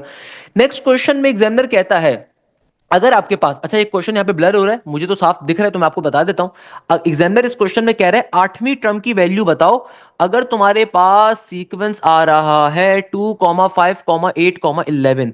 अगर आपके पास सीक्वेंस आ रहा है 2, 5, 8, 11, तो ये सीक्वेंस गिवन था, आपको 8वीं टर्म बतानी है। तो कैसे सॉल्व करोगे बेटा, यहां पे देखो 5 में से 2 निकालूंगा 3 बचता है, 8 में से 5 निकालूंगा 3 बचता है, यानी कि कॉमन डिफरेंस सिमिलर है। इसका मतलब क्या है, आपके पास फर्स्ट टर्म की वैल्यू बराबर है 2 के, कॉमन डिफरेंस बराबर है किसके, 3 के। सही है, हमें 8वीं टर्म बतानी है, तो यानी कि n की वैल्यू भी गिवन है, किसके बराबर है, n बराबर है मेरे पास 8 के। तो भैया सिंपल तरीके से टर्म निकालने का फॉर्मूला होता है A N is equal to A plus का n माइनस का 1 इंटू डी। तो अगर 8वीं टर्म निकालनी है तो फॉर्मूला क्या बन जाएगा, A 8 is equal to A plus का 7d के बराबर। ए किसके बराबर है, 2 के, प्लस का 7, और कॉमन डिफरेंस क्या है, कॉमन डिफरेंस है 3 के बराबर। तो 7 3 जार होता है 21, 21 प्लस का 2 तो 22, 23। तो आपके पास 8वीं टर्म की वैल्यू क्या आ गई, 23 के बराबर। तो भैया देखो 7 3 जार इज 21, 21 प्लस का 2, सिंपल तरीके से क्या आ जाएगा, 23 के बराबर। क्वेश्चन हमारा सॉल्व हो गया। नेक्स्ट क्वेश्चन जो हमारे पास आ रहा है, इसमें एग्जामिनर देखो क्या कह रहा है, एग्जामिनर कहता है कि अगर साइन थीटा की वैल्यू आ रही है 5/13 के बराबर। अब देखो इस क्वेश्चन की लॉजिक क्या है, एग्जामिनर कह रहा है कि अगर तुम्हारे पास साइन थीटा की वैल्यू आ रही है 5/13 की, तो बताइए टेंजेंट थीटा क्या होगा। ये वाला लॉजिक मैंने आपको बहुत ज्यादा अपने ट्रिगोनोमेट्री के लेक्चर्स में करवाई थी, ये क्वेश्चन मैंने बहुत ज्यादा करवाए थे क्योंकि हर यूनिवर्सिटी के अंदर बेतहाशा आता है। अब देखो सॉल्व कैसे करोगे, हमें पता है सम पीपल है यानी कि पी किसके बराबर है, 5 के, हाइपोटेन्यूज किसके बराबर है, 13 के। हमें निकालना क्या है, हमें निकालना है टेंजेंट थीटा। तो टेंजेंट थीटा क्या होता है, दे पेंटेड ब्लैक। तो भैया some people have curly brown hair, they painted black, सही है ना। अब देखो मुझे सबसे पहले बी निकालना पड़ेगा, तो आप पाइथागोरस थ्योरम अप्लाई करके सॉल्व कर लो। H square is equal to P square plus का बी स्क्वायर। तो बेटा देखो एच स्क्वायर यानी कि 13, तो 13 का स्क्वायर आ गया, सही है ना। आपके पास पी क्या है, पी बराबर है 5 के, तो 5 का स्क्वायर आ गया प्लस का बी स्क्वायर। 13 का स्क्वायर क्या होता है, 169 के बराबर। 5 का स्क्वायर 25 होता है, यहां पे आके माइनस हो जाएगा। तो 169 में से अगर 25 निकालोगे तो क्या बचेगा, if I am not wrong तो 144 बचना चाहिए ना, हाँ 169 में से 25 निकालोगे तो क्या बचेगा, ये बचेगा 144 के बराबर। तो यानी कि बी स्क्वायर की वैल्यू 144 आ गई। तो बी की वैल्यू क्या आएगी, जब आप अंडर रूट अप्लाई करोगे तो रूट 144 क्या होता है, 12 के बराबर, क्योंकि 12 का स्क्वायर होता है ना 144। अब एग्जामिनर देखो क्या मांग रहा है, एग्जामिनर कह रहा है टेंजेंट थीटा। तो भैया टेंजेंट थीटा क्या होता है, दे पेंटेड ब्लैक। तो पी की जगह पे 5 आ गया और बी की जगह पे 12 आ गया, तो टेंजेंट थीटा का आंसर क्या होगा, 5/12 के बराबर। क्वेश्चन विद इन सेकंड्स में सॉल्व। बताओ भाई बात पल्ले पड़ती है कि नहीं पड़ती, आसान है कि नहीं आसान, आप बोलोगे आसान है, अरे भाई आसान नहीं है, आसान बनाया गया है, दोनों में बहुत डिफरेंस होता है। क्लास में मैंने आपको करवाया था। इस क्वेश्चन में एग्जामिनर क्या कह रहा है, if the first term of a GP is 2, यानी कि पहली टर्म आपके पास जीपी में किसके बराबर है, फर्स्ट टर्म आपके पास जीपी में बराबर है 2 के, और आगे एग्जामिनर कह रहा है कॉमन रेशियो क्या आ रहा है, कॉमन रेशियो आ रहा है 4 का। तो बताइए सम ऑफ फर्स्ट 4 टर्म्स क्या होगा, मैंने ये सॉल्व करवाया था। कैसे निकालोगे सम ऑफ फर्स्ट 4 टर्म्स, सिंपल तरीके से ए का ए, ये चलो फॉर्मूला पहले लिख देता हूं, ए का ए आर की पावर में n माइनस का 1 डिवाइडेड बाय आर माइनस का 1। तो बेटा देखो सिंपल तरीके से ए बराबर है 2 के, सिंपल तरीके से आपके पास कॉमन रेशियो क्या गिवन है 4 के बराबर, पावर में क्या आएगा n, n किसके बराबर है, नंबर ऑफ टर्म्स। तो आपसे 4 टर्म्स का सम मांगा जा रहा है, तो 4 टर्म्स का सम क्या होगा, पावर में आ जाएगा n, n किसके बराबर आ जाएगा 4 के, माइनस का 1 एज इट इज, और नीचे डिवीजन में r माइनस का 1, तो 4 माइनस का 1 3 बन गया। तो भाई हमें बात मालूम है 4 की पावर 4 किसके बराबर होता है, मैंने कल भी बताया था 256 के बराबर होता है। तो भैया 256 में से एक को माइनस करोगे तो 255 बन जाएगा, नीचे डिवीजन में 3 का 3, 3 8 जार इज 24, एक कैरी गया 3 5 जार 15, तो 85 को 2 से मल्टीप्लाई कर दो, आंसर आ जाएगा। नेक्स्ट क्वेश्चन में एग्जामिनर क्या कह रहा है, अगेन सेम क्वेश्चन रिपीट हो रहा है, कल भी आया था बेटा ये क्वेश्चन हर बच्चे के पेपर में आ रहा है कि एग्जामिनर कह रहा है अल्लाह भला करे एक्स स्क्वायर प्लस के माइनस का 5 इंटू एक्स प्लस का 6 अगर बराबर है जीरो के, if X is equal to 2 is the root of the given equation, and के किसके बराबर होगा। मैंने कल भी आपको इस क्वेश्चन की लॉजिक समझाई थी कि देखो इस क्वेश्चन की लॉजिक क्या है। एग्जामिनर आपसे कह रहा है कि एक्स स्क्वायर प्लस का के माइनस का 5, एक्स स्क्वायर प्लस का के माइनस का 5 इंटू एक्स, सही है ना, प्लस का 6 बराबर है किसके, जीरो के। तो एग्जामिनर आपसे कहते हैं कि भाई तुम्हारे पास एक क्वाड्रेटिक इक्वेशन आ रही है, अगर इसका एक रूट बराबर है किसके, टू के, अगर इसका एक रूट बराबर है किसके, टू के, तो बताइए आपके पास के की वैल्यू क्या होगी। तो भाई रूट कहते हैं आपके जो वेरिएबल होता है उसकी वैल्यू को। कल मैंने आपको एक और तरीके से सॉल्व करवाया था, आज एक और तरीके से सॉल्व करवा देता हूं। कल मैंने आपको बताया था sum of root product of root से सॉल्व करना, वो भी तरीका सिंपल है। नहीं तो आप इसको एक और तरीके से सॉल्व कर सकते हो कि देखो आपको एक रूट की वैल्यू गिवन है, एक रूट की वैल्यू का मतलब ये कि आपको एक्स की वैल्यू गिवन है, तो जहां जहां एक्स आ रहे हैं आप उसकी वैल्यू को डाल दो, तो क्या बन जाएगा, टू का स्क्वायर 4 बन जाएगा, प्लस का के माइनस का 5 इंटू एक्स, तो एक्स की जगह पे 2 आ गया, प्लस का 6 इक्वल टू 0, सिंप्लीफाई करवा दो इसको, तो 4 प्लस का 6 10 बन गया, और ये 2 अंदर जाके मल्टीप्लाई होगा तो बन जाएगा 2 के माइनस का 5 2 10 इक्वल टू 0। तो भाई प्लस के 10 से माइनस का 10 कट जाएगा, तो यहाँ पे देखो आपके पास क्या बच गया, ये बच गया 2 के इज इक्वल टू 0। तो बेटा देखो ये 2 यहाँ पे मल्टीप्लाई हो रहा है, वहां पे जाके 0 से डिवाइड होकर खत्म हो जाएगा, तो के की वैल्यू किसके बराबर आ जाएगी, 0 के बराबर आ जाएगी। क्वेश्चन क्या हो गया हमारा, सॉल्व हो गया। यानी कि हमारे पास एक रूट की वैल्यू 2 के बराबर है। दूसरे को इसका मतलब क्या है कि आपके पास अगर आपके रूट की वैल्यू 2 के बराबर है तो आपके पास के की वैल्यू किसके बराबर होगी, सिंपल तरीके से 0 के बराबर होगी। क्वेश्चन क्या हो गया, सॉल्यूशन को सॉल्व करने का आसान तरीका क्या है, मैंने जो कल वाला आपको एक सॉल्यूशन बताया था वो तरीका भी सॉल्व कर सकते हो, नहीं तो आसान तरीका ये कि देखो आपको रूट की वैल्यू गिवन है, रूट का मतलब होता है कि आपको एक्स की वैल्यू गिवन है, तो जो भी आपको एक्स की वैल्यू गिवन है तो जहां जहां आपके पास एक्स आ रहा है आप उसने उसको वहां पे प्लॉट कर दिया। तो देखो यहाँ पे 2 का स्क्वायर 4 बन गया, यहाँ पे एक्स की जगह पे 2 आ गया, जब ब्रैकेट को ओपन करवाया तो 4 प्लस का 6 देखो ये 10 बन गया, और ये 2 जाके अंदर 2 के से ही मल्टीप्लाई हो गया, और 5 टू 10 भी बन गया। अब 10 में से 10 कैंसिल आउट हो गया, तो आपके पास वैल्यू आ गई 2 के इज इक्वल टू 0 की, 2 मल्टीप्लाई हो रहा है वहां पे डिवाइड होकर फिनिश हो जाएगा, क्वेश्चन हमारा सॉल्व हो गया। अच्छा नेक्स्ट क्वेश्चन में जो हमारा क्वेश्चन आ रहा है इसमें एग्जामिनर कहता है, अच्छा बेटा अब देखो हमारे पास जो नेक्स्ट क्वेश्चन आ रहा है ना, यहाँ पे बच्चे ने गलती करी हुई है, क्योंकि ये क्वेश्चन काफी सारे बच्चों ने शेयर किया था, और ये क्वेश्चन आ रहा था लिमिट एक्स अप्रोचेस टू 0 के ऊपर, इन्फिनिटी के ऊपर नहीं एग्जिस्ट करेगा। अगर इन्फिनिटी के ऊपर होगा तब तो आंसर 0 होता है, क्योंकि एक्स अप्रोचेस टू 0 के ऊपर क्वेश्चन होगा तभी यहाँ पे एक बड़ा मशहूर लिमिट का फॉर्मूला बनता है।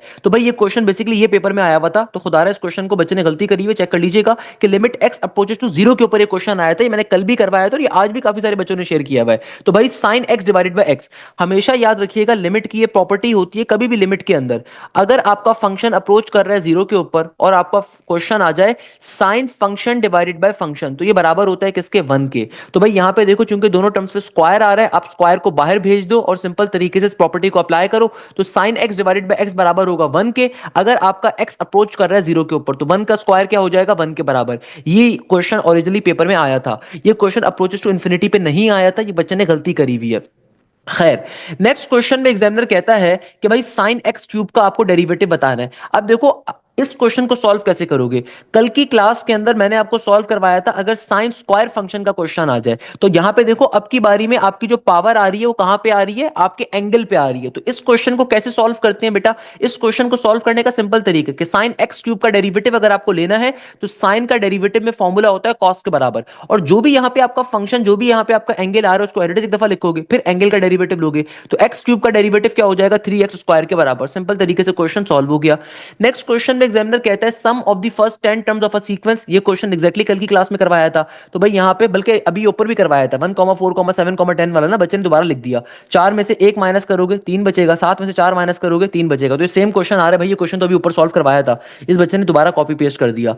नेक्स्ट क्वेश्चन में एग्जामिनर कहता है कि भाई तुम्हारे पास अगर दो टर्म्स का डॉट प्रोडक्ट बराबर है 10 के और ए का मैग्नीट्यूड बराबर है 2 के, बी वेक्टर का मैग्नीट्यूड बराबर है 5 के, तो एंगल क्या होगा।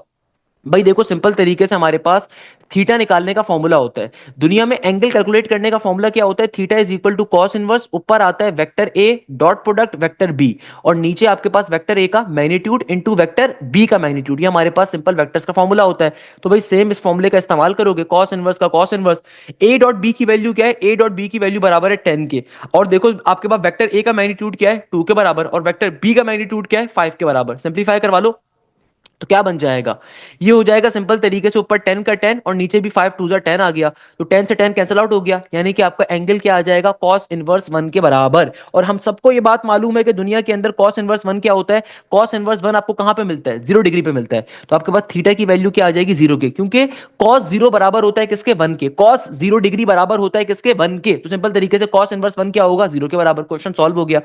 नेक्स्ट क्वेश्चन में एग्जामिनर क्या कह रहा है, if there are 30 balls in the bag. अरे भाई ये क्वेश्चन मतलब एग्जामिनर को लगता है इससे प्यार है, ये क्वेश्चन इतना रिपीट हो रहा है, कल की क्लास में भी 3 दफा आया हुआ था। If there are 30 balls in the bag and 5 balls are blue, 7 are white and 8 are yellow. If we pick one, what is the probability that the one ball is yellow? अब देखो आपको 30 balls given है, originally कितनी balls given है, total balls जो यहाँ पे इस क्वेश्चन में आपको गिवन है किसके कितने के बराबर गिवन है, टोटल बॉल्स गिवन है 30 के बराबर, सही है। आपके पास ब्लू बॉल्स कितने के बराबर आ रही हैं, 5 के, और मेरे पास व्हाइट बॉल्स कितने के बराबर आ रही हैं, 7 के, और येलो बॉल्स कितने के बराबर आ रही हैं, 8 के, सही है। ये मेरे पास क्वेश्चन आ रहा है कि भाई आपके पास सिंपल तरीके से इस क्वेश्चन के अंदर लॉजिक ये आ रही है कि आपको 20 बॉल्स गिवन होगी ना, क्योंकि 8 और 7 और 5 15, नहीं 7 और 5 12, 12 में 8, 20 बॉल्स होनी चाहिए। तो एग्जामिनर क्या कह रहा है, if there are 30 balls in the bag, 5 are blue, 7 are white and 8 are yellow. अरे भाई टोटल 30 नहीं बन रहा, टोटल 20 बन रहा है, ये तो खैर अब क्वेश्चन में या तो भरना मारा हुआ बच्चे ने, 20 बॉल्स होंगी फिर, सही है ना, क्योंकि देखो टोटल ये जो आपकी इंडिविजुअल केसेस है इनका टोटली 20 30 नहीं बन रहा, 20 बन रहा है ना, 7 और 5 12, 12 में 8, तो मैं एज्यूम कर सकता हूँ यहाँ पे बच्चे ने कोई ब्लंडर मारा हुआ है, सही है। तो एग्जामिनर कह रहा है येलो बॉल आने की प्रोबेबिलिटी, तो भाई आपके पास येलो बॉल्स कितनी है, 8, टोटल नंबर ऑफ बॉल्स अगर 20 है तो 8 डिवाइडेड बाय 20 मेरा आंसर हो जाएगा। तो हमारे पास जो नेक्स्ट क्वेश्चन आ रहा है इसमें एग्जामिनर कहता है कि तुम्हारे पास एक पॉइंट आ रहा है 1,3 का, दूसरा पॉइंट आ रहा है 5,7 का। If A and B are equidistant from point X comma Y find P. अब यहाँ पे इस क्वेश्चन में एक भंडा मारा हुआ है कि आपको दूसरी कंडीशन नहीं गिवन। एग्जामिनर कह रहे हैं कि भाई तुम्हारे पास एक पॉइंट आ रहा है 1,3 का, सही है ना, और एक पॉइंट आपके पास आ रहा है 5,7 का। एग्जामिनर कह रहे हैं कि भाई अगर ए और बी इक्वी डिस्टेंस है point P X comma Y से, तो इसका मतलब क्या है कि भाई पी से लेके ए का जो डिस्टेंस होगा और पी से लेके जो आपके पास बी तक का डिस्टेंस होगा वो बराबर होगा। इक्वी डिस्टेंस का मतलब भी क्या होता है, सिमिलर। ये डिस्टेंस फॉर्मूले के अंदर बेसिक आपके पास इंटर का कॉन्सेप्ट होता है भाई, एफएससी का। एग्जामिनर कह रहे हैं तुम्हारे पास एक पॉइंट आ रहा है 1,3, दूसरा पॉइंट आ रहा है 5,7, तो मासूमियत से एग्जामिनर कह रहे हैं कि भाई तुम्हारा अगर पॉइंट पी जो है वो इक्वी डिस्टेंस के ऊपर है दोनों पॉइंट से, तो बताइए पी की वैल्यू क्या होगी। यानी कि भाई जो पी का डिस्टेंस है ए से और पी का डिस्टेंस है बी से बराबर होगा, तो आप सिंपल तरीके से क्या कंसीडर करते हो कि भाई पी बराबर है एक्स कॉमा वाई के, तो एक दफा आप डिस्टेंस फॉर्मूला इनके लिए अप्लाई करोगे, एक दफा डिस्टेंस फॉर्मूला इनके लिए अप्लाई करोगे, और फिर सिंपलीफाई करके चेक कर लोगे उसको। मगर क्वेश्चन में चूंकि आपको कोई एक कोऑर्डिनेट गिवन नहीं है, तो आपकी खाली इक्वेशन ही फॉर्म होगी यहाँ पे, तो फर्दर सिंपलीफाई तो नहीं करवा सकते इसको आप, क्योंकि देखो इस क्वेश्चन के अंदर हमारे पास x या y में से कोई एक टर्म अगर गिवन होती तो मैं p की वैल्यू निकाल पाता ना। यहाँ पे दोनों ही अननोन्स होंगे, तो मेरे पास दोनों ही अननोन्स यहाँ पे एग्जिस्ट कर रहे होंगे। या फिर आप अपने ऑप्शंस को चेक कर सकते हो, ऑप्शंस को बारी बारी प्लॉट करके आप इस क्वेश्चन को सॉल्व वैसे एक और तरीके से भी कर सकते हो। आसान तरीका है कि आप सबसे पहले क्या करो, p से लेके a का डिस्टेंस और p से लेके b के डिस्टेंस को आपस में कंपेयर करवाओ, और फिर जो ऑप्शंस गिवन है ना उन ऑप्शंस को बारी बारी x और y की जगह पे प्लेस करो, जहां पे लेफ्ट हैंड साइड और राइट हैंड साइड आपस में बराबर आ जाए वो करेक्ट आंसर होगा। सॉल्व करने का आसान तरीका हिडन टाइम मेथड, क्योंकि देखो एग्जामिनर आपसे ये कह रहे हैं इस क्वेश्चन में कि भाई p से लेके ए का डिस्टेंस और पी से लेके बी का डिस्टेंस बराबर है, क्योंकि A and B are equidistant from point B. तो हम करेंगे क्या, हम सबसे पहले एक दफा अपना डिस्टेंस फॉर्मूला अप्लाई करेंगे पी ए के लिए, यानी कि पी ए का मतलब है ए की वैल्यू 1,3 है, तो ये आपका x1 y1 हो जाएगा, ये आपका x2 y2 हो जाएगा, सही है। सिमिलरली आपके पास पीबी के लिए एक दफा डिस्टेंस फॉर्मूला अप्लाई करोगे, दोनों को आपस में कंपेयर करवाओगे, आपकी इक्वेशन आएगी। फिर आप ऑप्शंस को चेक करोगे जहां पे आपके पास x और y बारी बारी डाल के लेफ्ट हैंड साइड और राइट हैंड साइड कहां पे बराबर आ रही है, क्योंकि ऑप्शंस गिवन नहीं है तो we can not analyze that thing. अच्छा भाई सर आज ई कैट का टेस्ट था, काफी अच्छे हुए, 80 एमसीक्यू अटेम्प्ट किए थे, 5 से 6 तुक्के भी मारे थे, और आपकी जो कल की वीडियो अपलोड करी थी उसमें काफी सारे आए हुए थे, माशाल्लाह बेटा। अच्छा भाई एक और हमारे पास हमारे शागिर्द का पेपर आ रहा है, अगेन सेम चीज आ रही है भाई, find the slope of a line जिसमें m is equal to negative का a बाई बी का फॉर्मूला अप्लाई होना था, तो इस तरह के क्वेश्चन को मैं ऑलरेडी सॉल्व करवा चुका हूं। क्रॉस प्रोडक्ट का मैग्नीट्यूड वाला सवाल भी था। अच्छा दूसरे क्वेश्चन के अंदर एग्जामिनर कह रहा है कि भाई आपके पास एक फंक्शन गिवन था और f इंटू वन निकालना था, इस क्वेश्चन को भी कल की क्लास में सॉल्व करवाया था। Fourth term of the GP का क्वेश्चन आया हुआ था, इसको भी बताया था। Teacher has to select 2 student from the 20 students, ये आज का पेपर है बेटा, ये देखो सेम चीज आई थी 20 कॉम्बिनेशन 2 वाली। देन आपके पास ये क्वेश्चन जो ऊपर क्वेश्चन मैंने करवाया था ना, एक्स स्क्वायर माइनस का 7x प्लस का 12, एक्जैक्टली सेम क्वेश्चन देखो आया हुआ है, फैक्टर्स निकाल लेते। फंक्शन था 3x माइनस का 1 और उसकी डोमेन आपको गिवन थी, मैंने कल भी इस क्वेश्चन को बताया था, बारी बारी एक दफा x की जगह पे 4 डालोगे पहली रेंज आएगी, फिर 5 डालोगे x की जगह पे दूसरी रेंज आएगी, फिर 6 डालोगे x की जगह के ऊपर तीसरी रेंज आ जाएगी। English portion was of black hole, यानी कि इंग्लिश के अंदर देखो क्या आया था, ब्लैक होल का कॉम्प्रिहेंशन आया था। 12 plus questions were repeated from the yesterday. Derivative निकालने आया था टेंजेंट इनवर्स 2x2 प्लस का x माइनस का, ये जो मैंने क्वेश्चन आपको सॉल्व करवाया था ये सेम क्वेश्चन का डेरिवेटिव आपसे मांगा हुआ है, यानी कि भाई क्वेश्चन आपके पास आया था 2x क्यूब प्लस का x माइनस का 1 टेंजेंट इनवर्स इसके पीछे आ रहा था। तो इस क्वेश्चन का डेरिवेटिव मांगा हुआ था, इस तरह का क्वेश्चन मैंने भी ऊपर सॉल्व करवाया ना, तो ये आपके पास आ रहा था, सही है ना। अच्छा, thanks a lot for the YouTube video, जज़ाकल्लाह मेरे। अब देखो नेक्स्ट क्वेश्चन के बारे में बच्चा क्या कह रहा है कि सर एक्स स्क्वायर माइनस का K plus 3 plus 6 has 1 root of 2, find the value of K. Same question बता चुका हूं भैया। What is the number of term of X square. कल की क्लास के अंदर बायनोमियल सीरीज वाला जो क्वेश्चन करवाया था, सेम क्वेश्चन आ रहा है। Trigonometry where sine given find tangent. Trigonometry के अंदर साइन गिवन था, टेंजेंट फाइंड करना था, साइन प्लस कॉस वाला क्वेश्चन भी आया हुआ था। Find the slope of a line, जैसे क्वेश्चन रिपीट हो रहा है। क्रॉस प्रोडक्ट की मैग्नीट्यूड वाला सवाल। अच्छा भाई, अब देखो ये मेरा जो बच्चा आ रहा है हुसैन, हुसैन कहता है कि सर मैं आज ईकेट के क्वेश्चन 18 मार्च सेशन नंबर 1 के क्वेश्चन आपसे शेयर कर रहा हूं। Distance of a point from -1, 1 to the line, ये क्वेश्चन अभी मैंने क्लास में ऊपर सॉल्व करवाया। बी प्लस बी ट्रांसपोज वाला क्वेश्चन आया हुआ था। A and B matrices given थे, ए बी निकालना था। Find the angle when magnitude of A vector is 2 and magnitude of B vector is 5, A B is equal to 10। अरे भाई ये एंगल वाला क्वेश्चन जो अभी ऊपर करवाया, सेम क्वेश्चन आया था बच्चे के पास। Find the projection of A on to B, same question. Limit x approaches to 0, देखो मैंने क्या कहा था, ये 0 के ऊपर अप्रोच करी थी, इंफिनिटी के ऊपर नहीं कर रही थी, सही। तो नेक्स्ट क्वेश्चन में बच्चा क्या बता रहा है, बच्चा बता रहा है सर एक क्वेश्चन आया था कि रेड बॉल 5 गिवन थी, ग्रीन बॉल 3 गिवन थी और ब्लू बॉल 2 गिवन थी। What is the probability of picking up the blue ball from the random when given that the ball is not red. ये अब देखो ये क्वेश्चन हमारे पास new आ रहा है, इसको सॉल्व करते हैं। एग्जामिनर कह रहा है कि भाई तुम्हारे पास रेड बॉल आ रही थी 5 के बराबर, ग्रीन बॉल्स आ रही है किसके बराबर, 3 के बराबर, और ब्लू बॉल्स आ रही है आपके पास 2 के बराबर। तो टोटल बॉल्स कितनी बन गई, ये बन गई 10 के बराबर। एग्जामिनर ने देखो कंडीशन क्या दी है कि ब्लू बॉल के आने की प्रोबेबिलिटी बताओ such that the given ball is not red. यानी कि भाई ब्लू बॉल आने की प्रोबेबिलिटी बताओ कि कभी भी अगर रेड बॉल आपने सैंपल स्पेस में सेलेक्ट ही नहीं करनी। तो इसका मतलब क्या है कि रेड बॉल तो आपकी वैसे कैंसल आउट हो गई। तो अगर मुझे अपनी एक रिक्वायर्ड सैंपल स्पेस क्रिएट करनी है, क्योंकि एग्जामिनर क्या कह रहे हैं कि देखो total number of possible choices मेरी रेड के अलावा कितनी है, अगर मैं अपनी टोटल पॉसिबल चॉइसेस देखना चाहूं तो रेड के अलावा कितनी होंगी, तो भाई ग्रीन और ब्लू उसमें काउंट होगा। तो ग्रीन प्लस का ब्लू किसके बराबर है, 5 के बराबर है। तो एग्जामिनर कह रहे हैं कि भाई आपकी प्रोबेबिलिटी इस बात की बताओ कि ब्लू बॉल्स को आपने रैंडमली सेलेक्ट करना है, मगर कभी भी रेड बॉल नहीं होनी चाहिए। Given that ball is never the red, ball is never the red, सही है ना। इसका मतलब क्या है कि भाई आप रेड बॉल को एक्सक्लूड कर रहे हो अपने बैग से, क्योंकि एग्जामिनर यहां पे क्या कह रहा है, उसने आपको सैंपल स्पेस के अंदर पहले उसने आपको रेड बॉल्स की तादाद भी बताई, ग्रीन की भी बताई, ब्लू की भी बताई, मगर कंडीशन ये दे रहा है कि भाई प्रोबेबिलिटी बताओ picking up the blue ball from random when given that ball is never the red, ये इज नॉट दी रेड। इसका मतलब क्या है कि आपने पहले यहां पे अपनी सैंपल स्पेस क्रिएट करनी है और total number of possible choices आपने नॉन रेड बॉल्स की निकाल ली 5 के बराबर। अब चूंकि मुझे ब्लू बॉल चाहिए, ब्लू बॉल की प्रोबेबिलिटी चाहिए, तो ब्लू बॉल की प्रोबेबिलिटी क्या होगी, टोटल ब्लू बॉल्स कितनी है, 2 के बराबर है, और मेरी नॉन रेड बॉल्स की सैंपल स्पेस किसके बराबर है, 5 के। तो आंसर होगा सिंपल तरीके से 2/5 के बराबर। ये इस क्वेश्चन की लॉजिक थी। अगेन देखो integration of cos square 2x वाला, बेटा इसके लिए दुआएं देना मुझे, मैंने जो आपको शॉर्टकट सिखाई है ना, कभी भी integration of cos square 2x अगर पूछ लिया जाए, चलो मैं इसके ऊपर एक क्वेश्चन और करवा देता हूं भाई, इस क्वेश्चन के ऊपर मुझे दुआएं देना, और आपका कोई दोस्त किसी महंगे बेकार कोचिंग में बैठा हुआ उससे भी पूछना कि भाई उसको ये शॉर्टकट आता है नहीं आता। Let suppose cos square 4x की इंटीग्रेशन लेनी है, सॉल्व करने की ट्रिक क्या होगी, सिंपल तरीके से 1/2 लिखोगे, x का x, अगर cos का फंक्शन है तो बेटा प्लस का साइन लगाओगे, फिर अगेन 1/2, जो भी यहां पे तुम्हारा एंगल आ रहा है उसको 2 से मल्टीप्लाई करो, तो 4 2 8 बन गया, ऊपर लिखोगे साइन का साइन, सही है, और जो भी यहां पे वैल्यू ब्रैकेट में रखी थी वो आपका एंगल बन जाएगा, प्लस के सी के साथ विद इन सेकंड्स पे आंसर आ गया, विद इन सेकंड्स के ऊपर। भाई ये शॉर्टकट्स होती है जो आपको सिखाई जाती हैं, ये तमाम की तमाम ट्रिक्स आपको, ऐसा नहीं है कि एक बंदा बायो भी पढ़ा रहा है माशाल्लाह से बैठ के, फिजिक्स भी पढ़ा रहा है, केमिस्ट्री भी पढ़ा रहा है, इंग्लिश भी पढ़ा रहा है, तो बेटा वो सिर्फ बिगाड़ा कर रहा होता है और कुछ नहीं कर रहे होते, सही है। तो ये चीज ध्यान में रखिएगा कि भाई ऐसा मजाक नहीं हो सकता, हर बंदा अपने सब्जेक्ट का स्पेशलिस्ट हो सकता है, हर बंदा अपने सब्जेक्ट का पीएचडी होल्डर हो सकता है। तो भाई आपको बैजेस के अंदर जो सबसे खास बात देखने को मिलती है वो यही मिलती है अल्हम्दुलिल्लाह, हमारे पास पाकिस्तान की एप्टीट्यूड की टॉप फैकल्टी आपको पढ़ाती है। ऐसा नहीं होता कि भाई मैथ्स फिजिक्स केमिस्ट्री एक ही बंदा पढ़ा रहा हो, ऐसा पॉसिबल ही नहीं है। भाई अगर मैं मैथ्स पढ़ा रहा हूं तो मेरा तजुर्बा मैथ्स के अंदर होगा, अच्छा नॉर्मल सी बात है। अगर एक बंदा फिजिक्स पढ़ा रहा है तो उसकी फिजिक्स के अंदर नॉलेज होगी अच्छी, उसका फिजिक्स का बैकग्राउंड होगा, उसकी फिजिक्स सब्जेक्ट स्पेशलिस्ट होगा, फिजिक्स के अंदर उसका कोई ना कोई तजुर्बा होगा, उसका प्रोफेशनल लाइफ का कोई ना कोई तजुर्बा होना चाहिए। तो भाई कभी भी आप किसी भी इंस्टीट्यूट को सेलेक्ट करते हो, आप हमेशा चेक करो उनकी टीचर्स की क्वालिफिकेशन क्या है। ये नहीं कि वो जो आपको मुंह से बता रहे हैं, बल्कि कोशिश करो उनकी टीचर से, उनके स्टूडेंट से पूछो कि भाई आपके पास कौन से टीचर्स पढ़ाते हैं। तो अल्हम्दुलिल्लाह हमारे बैचेस के अंदर हर टीचर आपको एक सब्जेक्ट स्पेशलिस्ट मिलेगा, हर टीचर आपको अपने डोमेन का चीता मिलेगा, मैं आपको उसकी गारंटी दे सकता हूं अल्हम्दुलिल्लाह। तो भाई सेम चीज है। अब देखो ये क्वेश्चन हमारे पास सम ऑफ रूट वाला रिपीट हो रहा है। अगेन ये वाला क्वेश्चन भी क्या था, ये पावर वाला क्वेश्चन है ना, 7 की पावर में x प्लस का 1, 49 की पावर में x माइनस 1, रिपीट हो रहा है क्वेश्चन।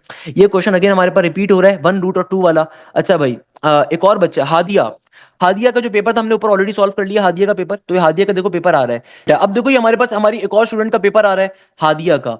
तो भाई हादिया का हमने पेपर को ऑलरेडी ऊपर मैंने आपको सॉल्व करवा दिया। अभी इनका मैसेज आ रहा है, सर हमें एक और क्वेश्चन भी इस टाइप का पूछा गया था। एक फंक्शन था, function A approaches B, A set in the function is given for, उसकी मदद से बी का सेट निकालना था। ओके, सेट ए गिवन था और आपको बी का सेट निकालना था। बाकी रियल स्टेटमेंट मुझे याद नहीं है सर, बट इसका आंसर 11, 13, 14 करके कुछ था। बाकी फंक्शन मुझे याद नहीं है, कोई मसले की बात नहीं मेरे प्यारे बेटे, आपने क्वेश्चन हमें बताया। मेरी तरफ से भाई बहुत सारी दुआएं इन बच्चों के लिए, अल्लाह ताला इनको कामयाबी दे। भाई इन्होंने बहुत बड़ी हेल्प करी आप लोगों के लिए कि आप इन क्वेश्चन शेयर करें। अस्सलाम वालेकुम sir, I am a student from Islamabad. आपकी यूट्यूब की मेहनत देखकर आई थॉट के क्वेश्चंस मुझे रिमेंबर हैं, ई कैट should be share with you. मुझे 28 क्वेश्चन याद थे, बाकी के 2 क्वेश्चन नहीं है। जज़ाकल्लाह फॉर हेल्पिंग। भाई आपने 28 क्वेश्चन शेयर करे, मेरी तरफ से बहुत सारी दुआएं बेटा आपके लिए। और मैं तमाम बच्चों से रिकमेंड करूंगा कि भाई इन बच्चों के लिए खसूसी दुआएं करें। बहुत बड़ी बात होती है, बहुत बड़े ज़र्फ की बात होती है कि अपने पेपर को शेयर अप करना, अपनी नाकामियों को या अपनी कामयाबियों को शेयर करना दूसरे के साथ, ताकि दूसरे बच्चे भी उससे मेहनत कर सकें। और अल्लाह ताला ऐसे बच्चों को कभी भी नाकाम नहीं करता मेरी नज़र में, जो बच्चे दूसरों की मदद करते हैं। अच्छा भाई, एक और क्वेश्चन, एक और पेपर, एक और बच्चे का एग्जामिनर कह रहा था a sequence is in GP, find the fourth term. अब देखो ये वाला क्वेश्चन हमने ऑलरेडी सॉल्व कर लिया। थोड़ा सा पेपर ब्लर है, बट प्लीज परेशान मत होइएगा, बहुत बड़ी बात है। बच्चे पता नहीं छोटे मोबाइल से हर किसी के बच्चों को हेल्प करने की कोशिश करते हैं, तो आपने कभी परेशान नहीं होना भाई, आपने दुआओं में याद रखना इन बच्चों को। तो देखो इस क्वेश्चन में, इस पेपर में बच्चा कह रहा है a sequence is the GP, find the fourth term. इस क्वेश्चन को हम ऑलरेडी ऊपर सॉल्व कर चुके हैं। फिर देखो ये 8वीं टर्म वाला जीपी का क्वेश्चन भी आया हुआ था। अच्छा, इसके अलावा बच्चे ने लिख के बताया है सर 2 पॉइंट्स गिवन थे और इनके कोऑर्डिनेट पॉइंट निकालना था। यानी कि 2 पॉइंट्स गिवन थे, उनके कोऑर्डिनेट पॉइंट्स निकालने थे। सिंपल सा कॉन्सेप्ट है भाई, ऊपर किया था। एक लाइन और एक इक्वेशन थी और इनमें शायद स्लोप निकालनी थी। ओके मेरे प्यारे बेटे, sir a collision is perfectly elastic then what is conserved. If a collision is perfectly elastic then what is conserved. ये फिजिक्स का क्वेश्चन आ रहा है मेरा बेटा। सर टॉर्क निकालने वाले 3 से 4 सवाल आए थे, यानी कि फिजिक्स के अंदर टॉर्क वाले 3 से 4 सवाल आए थे। अच्छा, एक और क्वेश्चन फिजिक्स का बच्चे ने बताया है कि एच की वैल्यू 10 मीटर गिवन थी, मास 2 केजी का गिवन था और ग्रेविटेशनल एक्सेलरेशन 9.8 की गिवन थी। और और आपको निकालना था पोटेंशियल एनर्जी को। तो ये क्वेश्चन भी हमारे पास किसका आया हुआ है? फिजिक्स का आया हुआ है। बड़ी बात है, बच्चों ने फिजिक्स के क्वेश्चन भी शेयर करे हुए भाई। सर ऐसे ही एक और मिलता जुलता सवाल भी था, यानी कि पोटेंशियल एनर्जी के ऊपर 2-3 सवाल थे। अब देखो एक और क्वेश्चन आया हुआ था कि फंक्शन गिवन है एक्स स्क्वायर माइनस का 1 डिवाइड बाय एक्स माइनस का 1, तो फंक्शन एफ इंटू 1 यानी कि डोमेन के अंदर 1 डाल के चेक करके बताना था। सर ऐसे ही एक सवाल लिमिट वाला भी आया हुआ था। फिर एक और बच्चा बता रहा है, अच्छा देखो भाई इस बच्चे के पेपर के अंदर इंटीग्रेशन साइन स्क्वायर 2x का क्वेश्चन आया था। तो भाई इसकी शॉर्टकट क्या है? अगेन विद इन सेकंड पे कैसे सॉल्व करोगे भैया? देखो सिंपल तरीके से 1/2 लिखोगे, x का x लिखोगे, जो भी वेरिएबल गिवन होता है उस वेरिएबल को लिखोगे। अब चूंकि साइन का क्वेश्चन आ रहा है तो यहां पे माइनस का साइन लगाओगे, फिर 1/2 का 1/2, जो भी आपका एंगल आ रहा है उसको 2 से मल्टीप्लाई करो, 2 2 4 बन गया। ऊपर जाके हमेशा साइन लिखा जाएगा, ऊपर हमेशा चाहे साइन स्क्वायर का क्वेश्चन हो चाहे कॉस स्क्वायर का क्वेश्चन हो, ऊपर हमेशा साइन लिखा जाएगा। और जो भी वैल्यू अपने ब्रैकेट में लिखी है वो वैल्यू ब्रैकेट के अंदर आ जाएगी प्लस के सी के साथ, इंटू एक्स प्लस का सी के साथ। ये आपका आंसर आ गया विद इन सेकंड्स के ऊपर। मुझे बताओ भाई, कोई बच्चा आपका, कोई आपका दोस्त किसी बेकार कोचिंग में किसी इंस्टीट्यूट में बैठा हो, उनको ट्रिक्स आती होंगी? नहीं आती होंगी बेटा, गारंटी दे सकता हूं। इसके अलावा बच्चा बता रहा है कि भाई सर डिफरेंशिएशन के 2-3 सवाल आए थे। सर ऐसे नहीं था, मगर इंटीग्रेशन का आया हुआ था। सही है, मैं कॉस स्क्वायर वाला आया होगा, समझ गया मैं। सर केमिस्ट्री के अंदर, अच्छा भाई केमिस्ट्री का पेपर शेयर कर रहा है बच्चा, केमिस्ट्री का पेपर नोट डाउन करो। केमिस्ट्री के अंदर ऑक्सीडेशन स्टेट निकालने के 2-3 सवाल आए थे और एक पी और एस की थी शायद क्वेश्चन। अच्छा भाई केमिस्ट्री के अंदर ऑक्सीडेशन स्टेट निकालने के 2-3 सवाल आए थे और एक पी और एस के क्वेश्चन था। अच्छा, रेंज निकालने का सवाल आया हुआ था। तो भाई साइन की, कॉस की, डोमेन, रेंज याद करके जाएं।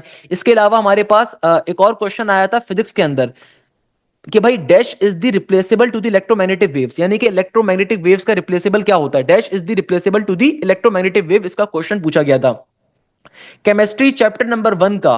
केमिस्ट्री चैप्टर नंबर 1 से न्यूमेरिकल का एक सवाल आया हुआ था। अब ये पंजाब बोर्ड की बात की जा रही है कि केमिस्ट्री चैप्टर नंबर 1 से न्यूमेरिकल का एक सवाल आया हुआ था। आई कैन एज्यूम कि इंपेरिकल फॉर्मूला हो सकता है आया हुआ।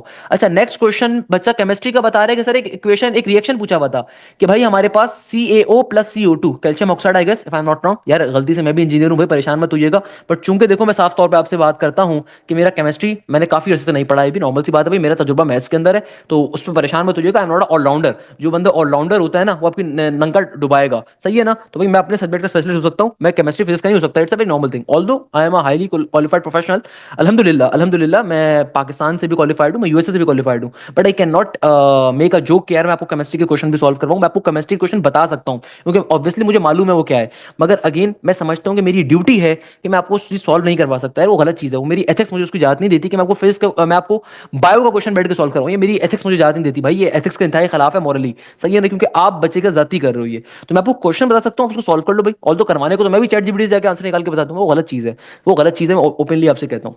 तो खैर calcium oxide plus carbon dioxide किसके बराबर होगा, ये क्वेश्चन आया हुआ था। इसके अलावा सर कोई रिएक्टेंट लिखे हुए थे और सवाल था कि if pressure is increase then what happened, यानी कि यार वो जो केमिस्ट्री में नहीं होता था प्रेशर एंड गैस वाले क्वेश्चन, तो उसमें बच्चा कह रहा है कि सर कोई रिएक्टेंट लिखे हुए थे और सवाल था कि अगर मैं प्रेशर को इंक्रीज कर दूं तो क्या होगा, तो ये केमिस्ट्री का क्वेश्चन आया हुआ था। इसके अलावा एक और क्वेश्चन आया हुआ था कि सोडियम क्लोराइड क्या बॉन्ड प्रेजेंट करता है, भाई क्या समझ रहे हो, केमिस्ट्री अल्हम्दुलिल्लाह मेरी सेकंड फेवरेट सब्जेक्ट था, है भाई। NaCl which bond is present in it, NaCl में किस तरह का बॉन्ड होता है, कोवेलेंट बॉन्ड होता है, कोऑर्डिनेट कोवेलेंट होता है भाई, तो वो उसका क्वेश्चन आया हुआ था, सही है ना। नेक्स्ट क्वेश्चन में एक और आपके पास आया हुआ है IUPAC, इसका एग्जैक्ट क्या होगा, आपके पास CH3 × C और आपके पास ट्रिपल बॉन्डिंग हो रही है C - CH3, सही है ना, C × CH3, तो एग्जामिनर कह रहा है बुटेन होगा, ब्यूटाइन होगा, ब्यूटीन होगा और या ब्यूटेनॉल होगा। सर ये वाला सवाल एग्जैक्ट ऐसे ही आया हुआ, तो केमिस्ट्री के अंदर भाई ये रिएक्शन पूछा हुआ था, केमिस्ट्री के अंदर आपके पास ऑर्गेनिक का एक क्वेश्चन आया हुआ है कि ब्यूटेन है, ब्यूटाइन है, ब्यूटीन है, ब्यूटेनॉल है। अच्छा, WOF is an aromatic, aromatic होता है ना, if I am not wrong, तो भाई WOF is aromatic compound, answer is benzene. एक acid are called, again chemistry का क्वेश्चन आया हुआ है कि भाई conversion of ester into carboxylic acid क्या कहलाता है, conversion of ester into carboxylic acid क्या कहलाता है, हाइड्रोजनेशन या हॉलोजनेशन, सही है ना। ऐसे ऑप्शंस थे। If solid converted into vapour without going into liquid and from vapour to dash process is called, यानी कि देखो भाई केमिस्ट्री का एक और क्वेश्चन पूछा हुआ है, बेसिक आपके पास जो केमिस्ट्रिकल थ्योरी होती है उसका क्वेश्चन है कि अगर एक सॉलिड कन्वर्ट किया जाए वेपर फॉर्म के ऊपर without going into liquid and form vapour into dash process is called, यानी कि वेपर से अगर वापस सॉलिड बन जाएगा तो प्रोसेस क्या कहलाएगा, यानी कि एक सॉलिड है और वो सॉलिड डायरेक्टली वेपर स्टेट में जा रहा है without going into liquid state, और फिर वेपर स्टेट से वापस सॉलिड स्टेट के अंदर जा रहा है, तो इस प्रोसेस को हम क्या कहते हैं, सही है ना। इसके अलावा बच्चे ने मैथ्स के अपने क्वेश्चन बताए हुए, तो अगेन सेम क्वेश्चन बच्चे ने मैथ्स वाला बताया जो आपके पास 2/2 डिटरमिनेंट 4a वाला है, टेन थीटा वाला क्वेश्चन आया हुआ है, तो और ये ट्रांसपोज वाला क्वेश्चन आया हुआ है। जजाक अल्लाह बेटा, आपका बहुत शुक्रिया, आपने क्वेश्चन शेयर करे। इसके अलावा एक और बच्चे ने क्वेश्चन बताया है 4s² is the hybridise of which compound, examiner कह रहा है 4s² is the hybridise of which compound, options याद नहीं है sir. Conversion of vicinal dihalide into alkene take place in the presence of, conversion of vicinal dihalide into alkene take place in the presence of FeCl3 या क्या होता है, ये आया हुआ है। Next question determinant of 4a वाला ये मैंने ऑलरेडी सॉल्व करवा दिया, बी ट्रांसपोज वाला सॉल्व करवा दिया, sign theta plus cos theta वाला सॉल्व करवा दिया। दो वेक्टर्स आपको, दो मैट्रिसेस गिवन है, इनका डॉट प्रोडक्ट आपको निकालना है, यानी कि सिंपल मल्टीप्लाई करना है मैट्रिसेस को, ये ऑलरेडी सॉल्व करवाया हुआ है। नेक्स्ट क्वेश्चन ये A × B × 10 वाला ऑलरेडी सॉल्व करवा दिया। When semiconductor is heated the resistance is dash, अभी देखो फिजिक्स का क्वेश्चन आ रहा है कि अगर कभी भी दुनिया में सेमीकंडक्टर को हीट करते हो तो रेजिस्टेंस का क्या होता है। नेक्स्ट क्वेश्चन मैथ्स का आ रहा है, a sequence of AP given थी, find sum of the first 8 terms, again ये क्वेश्चन मैंने आपको सॉल्व करवा दिया है ऊपर ऑलरेडी। अच्छा भाई एक और बच्चे का, ये 17 मार्च का पेपर आ रहा है जिसने मुझे कल रात में शेयर किया था, तो मैंने अभी साथ ही कवर करवा रहा हूँ। डिटरमिनेंट ऑफ 4a वाला क्वेश्चन ऑलरेडी बता दिया, what is the sum of the sequence already बता दिया, solve for the equation already बता दिया, साइन x³ का डेरिवेटिव बता दिया, B + B ट्रांसपोज बता दिया, A:2 common ratio is 4, sum of the fourth term in geometric sequence बता दिया। In a box, if there are 8 pink, 10 black and 10 green and 6 white, what is the probability of picking a black ball? Probability का question आ रहा है, कल की class में मैंने सॉल्व करवाया था। 8 पिंक बॉल्स गिवन है, 10 ब्लैक बॉल्स गिवन है। देखो भाई 10 आपके पास क्या आ रही हैं, 10 बॉलें आपके पास ब्लैक आ रही हैं, फिर 10 बॉलें ग्रीन आ रही हैं, फिर 8 बॉलें पिंक आ रही हैं और फिर 6 बॉलें व्हाइट आ रही हैं, टोटल 34 बॉलें बन गई। 10 10 20 और 8 और 6, 6 के अंदर 8 का इजाफा करोगे 14, तो 34 बॉलें बन गई ना। आपको अगर ब्लैक बॉल आने की प्रोबेबिलिटी चाहिए तो टोटल ब्लैक बॉल 10 है तो 10 डिवाइडेड बाय 34 हो जाएगा आपके पास, सही है ना, टोटल बॉल्स में 34 बनती हैं। नेक्स्ट क्वेश्चन में एग्जामिनर कह रहा है कि भाई 1, 4, 7, 10, 3 and AP, then find the sum of 10th term, इस क्वेश्चन को ऑलरेडी कर चुके हैं। 8वीं टर्म आपको एक सीरीज की बतानी थी, वो भी मैंने आपको ऑलरेडी बता दिया क्वेश्चन। एक और बच्चे का पेपर हमारे पास आ रहा है कि सर इंग्लिश के कॉम्प्रीहेंशन का टॉपिक फर्स्ट ईयर फिजिक्स का यंग डबल स्लिट एक्सपेरिमेंट, अब देखो ये बच्चा बता रहे कि सर इंग्लिश के अंदर कॉम्प्रीहेंशन आया था, सही है ना, और फर्स्ट ईयर फिजिक्स से फिजिक्स का क्वेश्चन इसने बच्चे ने बताया हुआ कि यंग डबल स्लिट एक्सपेरिमेंट आया हुआ था। फिजिक्स का इस बार फर्स्ट ईयर से ज्यादा ही आया था और सेकंड ईयर एग्जाम से कम आया था। फर्स्ट ईयर में वर्क एंड पावर वाले से 4 एमसीक्यूज आए थे, यानी कि फिजिक्स के अंदर वर्क एंड पावर वाले के 4 एमसीक्यूज आए हुए थे। फोर्स एंड मोशन से भी 3 एमसीक्यूज आए थे। वेक्टर्स के 2 एमसीक्यूज थे, बाकी सेकंड ईयर के 2 एमसीक्यूज थे और चैप्टर नंबर 6 के एमसीक्यूज आए हुए थे। ये आपके पास पंजाब बोर्ड की बात हो रही है। इस बार न्यूमेरिकल बेस की जगह थ्योरी बेस ज्यादा आया था आज के दिन के अंदर, और न्यूमेरिकल बेस एमसीक्यू सिर्फ 2 से 3 आए थे। क्लियर है भाई? तो ये हमारे एक और शागिर्द थे रुसब चौधरी। रुसब चौधरी मेरे बैच नंबर 3 का बच्चा है माशाल्लाह से, इसने अपना पेपर भी शेयर करा। अच्छा, अब मैं आपको देखो दो बातें बता देता हूं भाई। ये जितने भी बच्चों के पेपर्स आए हैं, अल्हम्दुलिल्लाह अल्हम्दुलिल्लाह, सारी की सारी चीजें बेटा मैंने बैचेस में आपको ऑलरेडी कवर भी करवाई भी होती हैं, पढ़ाई भी होती हैं। तो आपकी तरफ से ये जिम्मेदारी होनी चाहिए कि आप लाजमी तौर के ऊपर, अगर आप बैच का हिस्सा हो तो जो चीजें आपको क्लास में पढ़ाई जा रही है मोर देन इनफ है, कवर अप करो। देखो सेम चीज आ रही है। कितने ही क्वेश्चन यहाँ पे ऐसे जो मैंने आपको एग्जैक्टली आपको लेक्चर में पढ़ाए भी होंगे। तो मैं जो बार बार एक बात कहता हूं ना, अल्हम्दुलिल्लाह हमारी क्लासेस के अंदर आपको तमाम के तमाम पास पेपर से क्वेश्चन क्लासेस में प्रैक्टिस करवाए जाते हैं। तो भाई इस तमाम की तमाम शॉर्टकट्स मुझे बताओ, इंटीग्रेशन कॉस स्क्वायर वाला हर बच्चे के पास आया हुआ है। जिस बच्चे ने नहीं पढ़ा होगा मुझसे वो तो परेशान होगा, इतना लंबा क्वेश्चन आ गया। सॉल्व करने की ट्रिक भी मैंने आपको सिखाई हुई थी। तो बैच का फायदा ये होता है। तो बेटा देखो हमारा न्यू बैच जो स्टार्ट हो रहा है ये हो रहा है 23 मार्च से। अगेन मैं एक चीज रिकमेंड कर देता हूं, देखो बैच को ज्वाइन करने का फायदा क्या होता है। देखो बैच को ज्वाइन करने का सबसे बड़ा फायदा आपको ये मिलता है कि लाइव क्लासेस के अंदर आपका कंप्लीट कोर्स कवर होता है। भाई ये मजाक नहीं हो सकता कि एक ही टीचर फिजिक्स पढ़ा रहे हैं, मैथ्स पढ़ा रहे हैं, केमिस्ट्री पढ़ा रहे हैं, इंग्लिश पढ़ा रहे हैं। भाई ऐसे टीचर्स आपके खाली मुस्तकबिल को खराब करते हैं। हमारी क्लासेस के अंदर हर सब्जेक्ट का अलग स्पेशलिस्ट टीचर होता है। भाई एडवांस मैथ्स का अलग टीचर होगा, बिजनेस मैथ्स का अलग टीचर होगा, always remember this thing. Physics का एक अलग फैकल्टी होगी, केमिस्ट्री की अलग होगी, कंप्यूटर की अलग होगी, इंग्लिश की अलग होगी, आईबी की इंग्लिश की, आईबी की मैथ्स की अलग होगी, नस्ब स्कूल की मैथ्स की, नस्ब स्कूल की इंग्लिश की अलग फैकल्टी होगी। इसके अलावा एनालिटिकल रीजनिंग क्वांटिटेटिव की अलग फैकल्टी होगी, आईक्यू की अलग फैकल्टी होगी। तो पाकिस्तान के अगर टॉप के टीचर्स मेरे बैचेस में आके पढ़ाते हैं तो मुझे एक भी इंस्टीट्यूट पूरे पाकिस्तान में बता दीजिएगा जो आपको इतनी फैसिलिटीज प्रोवाइड कर रहा है और उसकी फीस इतनी कम हो। पहले नंबर पे। सेकंड नंबर के ऊपर अल्हम्दुलिल्लाह भाई जितने भी मेरे टीचर्स होते हैं they are highly qualified teachers. मेरे अपना तजुर्बा जीएसके का रहा है, मेरी अपनी डिग्री यूएसए की है, मेरी अपनी डिग्री पाकिस्तान के अंदर एनडी यूनिवर्सिटी की, जो कि पाकिस्तान की बड़ी यूनिवर्सिटी में शुमार होती है। इसके अलावा सर बिलाल जिया हो गए, सर साद वकार हो गए, सर शाफे हो गए। They are highly qualified engineers, they are highly qualified subject teachers, they are highly qualified particularly subject specialist teachers, या फिर डॉक्टर्स हैं प्रॉपर्ली पीएमसी सर्टिफाइड जो कि हमारे एमडीकेट पेजेस में पढ़ाते हैं। पीएमडीसी सर्टिफाइड डॉक्टर्स पढ़ाते हैं। पहले बता, स्पेशलिस्ट टीचर्स आपको पढ़ाते हैं। ऐसा मजाक नहीं हो सकता कि एक टीचर जो मैथ्स पढ़ा रहा होता है वो बायो पढ़ाने लग जाए। भाई ये मजाक हो सकता है, ये मैं नहीं कर सकता भाई, सिंपल सी बात है। मेरी मॉरली एथिक्स मुझे इसकी इजाजत नहीं दे सकते। सही है।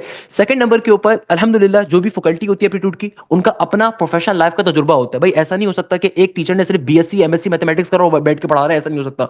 मेरे अपने टीचर्स का हाईली प्रोफेशनल फैकल्टी जो होती है उसका अपना प्रोफेशनल तजुर्बा भी होता है कि भाई उन्होंने कॉर्पोरेट सेक्टर में कभी ना कभी काम किया हुआ है। क्योंकि देखो एप्टीट्यूड एक बहुत इंपॉर्टेंट फेज है आपकी जिंदगी का, जिसको खुदारा जाया ना करो। उसके पीछे रीजन ये है कि बेटा एप्टीट्यूड के बाद होता क्या है। आप यूनिवर्सिटी में जाते हो, यूनिवर्सिटी इज प्रोफेशनल लाइफ। अगर आपको यही नहीं पता कि आज के जमाने के अंदर कॉर्पोरेट सेक्टर में क्या चल रहा है, मुझे आप एक भी टीचर बताओ जो जीएसके का हो, मुझे बताओ ना कोई भी टीचर। जीएसके क्या चीज है? दुनिया की सबसे बड़ी फार्मास्यूटिकल कंपनी है, इंग्लैंड बेस्ड। सही है। पाकिस्तान की सबसे बड़ी इलेक्ट्रिक कॉर्पोरेशन कंपनी के मेरे पास डिप्टी मैनेजर्स बैठ के पढ़ाते रहे अल्हम्दुलिल्लाह। मेरे पास भैया कॉलेज के अल्हम्दुलिल्लाह एचओडीज बैठ के पढ़ा रहे हैं। मेरे पास कराची के और पाकिस्तान के डिफरेंट कॉलेजेस के एचओडीज बैठ के पढ़ा रहे हैं। द पॉइंट इज दैट कि बेटा मेरे पास एक ऐसी फैकल्टी आपको मिलेगी, आप किसी भी इंस्टीट्यूट में जाओगे, अगर आपको वहां पे कोई फैसिलिटी दिखती है आप वो फैसिलिटी मुझसे डिमांड करो, मैं आपको वो फैसिलिटी अपने बैचेस में प्रोवाइड करूंगा। मेरा आपसे वादा है, मेरा आपसे प्रॉमिस है। सेकंड नंबर के ऊपर आपकी जो भी लाइव क्लासेस होती हैं बेटा, लाइव क्लासेस हमारी होती हैं जूम के ऊपर, और जो भी आपकी लाइव क्लास कंडक्ट होगी इसकी आपको प्रॉपर्ली रिकॉर्डिंग भी मिलती है। इसके अलावा आपको कंप्लीट कोर्स की रिकॉर्डिंग भी मिलती है। इसका सबसे बड़ा फायदा जो आपको मिलता है वो ये मिलता है कि भाई आपके पास पूरे कोर्स की रिकॉर्डिंग अवेलेबल है। पूरे कोर्स की रिकॉर्डिंग का मतलब ये होता है कि अगर आप खुद से कोई टॉपिक कवर करना चाहते हो वो भी कवर कर सकते हो। हमारे पोर्टल्स के थ्रू आपको कंप्लीट कोर्स की रिकॉर्डिंग भी मिलती है। इसके अलावा सबसे इंपॉर्टेंट फीचर, आपके प्रॉपर्ली टेस्ट कंडक्ट होते हैं। भाई आपके वीकली टेस्ट अलग होते हैं, मंथली टेस्ट अलग होते हैं, आपके एफएलपीज अलग होते हैं, और जो भी टेस्ट कंडक्ट होगा आपको उसका रिटन सॉल्यूशन और उसका वीडियो सॉल्यूशन भी प्रोवाइड किया जाएगा। सारा का सारा प्रैक्टिस मटेरियल हम लोग आपको प्रोवाइड करते हैं। जो भी टेस्ट कंडक्ट होगा उसमें प्रॉपर टाइमर लगा होता है ताकि आपको सेम एक्सपोजर मिल सके, नस्ट का, फास्ट का, यूईटी का, कॉमसेट्स का, एनईडी का, प्यास का। सबसे बड़ा फायदा जो मुझे लगता है मेरे बैच के अंदर बच्चे को मिलता है, जो कि यूट्यूब पे आपको कहीं नहीं मिलेगा, वो ये होता है कि भाई सब्जेक्ट स्पेशलिस्ट टीचर्स तो मौजूद ही हैं, मगर साथ साथ आप पाकिस्तान की अगर मल्टीपल यूनिवर्सिटीज की तैयारी कर रहे हो, इंजीनियरिंग की भी और बिजनेस की भी, तो आपको अलग अलग पैसे नहीं भरने, अलग अलग आपको 60,000 रुपए 50,000 रुपए नहीं पे करने। एक ही बैच के अंदर आपकी मल्टीपल यूनिवर्सिटी की तैयारी कवर करवाई जाएगी। पाकिस्तान की तमाम टॉप 25 यूनिवर्सिटी की प्रिपरेशन इस बैच में कवर करवाई जाएगी और बहुत डिटेल में कवर करवाई जाएगी। एक एक शॉर्टकट को डिस्कस किया जाएगा और आपके साथ तमाम यूनिवर्सिटीज के पास पेपर्स हम क्लास में सॉल्व करते हैं, मल्टीपल टाइम सॉल्व करते हैं। कोई मेरे बैच का बच्चा उससे पूछेगा कि मैं कितने क्वेश्चन एक टॉपिक में सॉल्व करवाता हूं, कभी किसी मेरे बैच के बच्चे से पूछिएगा, आपको बताएगा कि सर हाशिम जो भी टॉपिक सॉल्व करवाते हैं उस टॉपिक के साथ 10-10 एमसीक्यू सॉल्व करवाते हैं, 50-50 एमसीक्यू सॉल्व करवाते हैं पास्ट पेपर बेस के, नस्ट का, ये फास्ट का, ये मेरान का, यूटी का, जीआई का है। अल्हम्दुलिल्लाह मुझे आदत है इसकी, मैंने तो यूट्यूब पे भी काम किया था।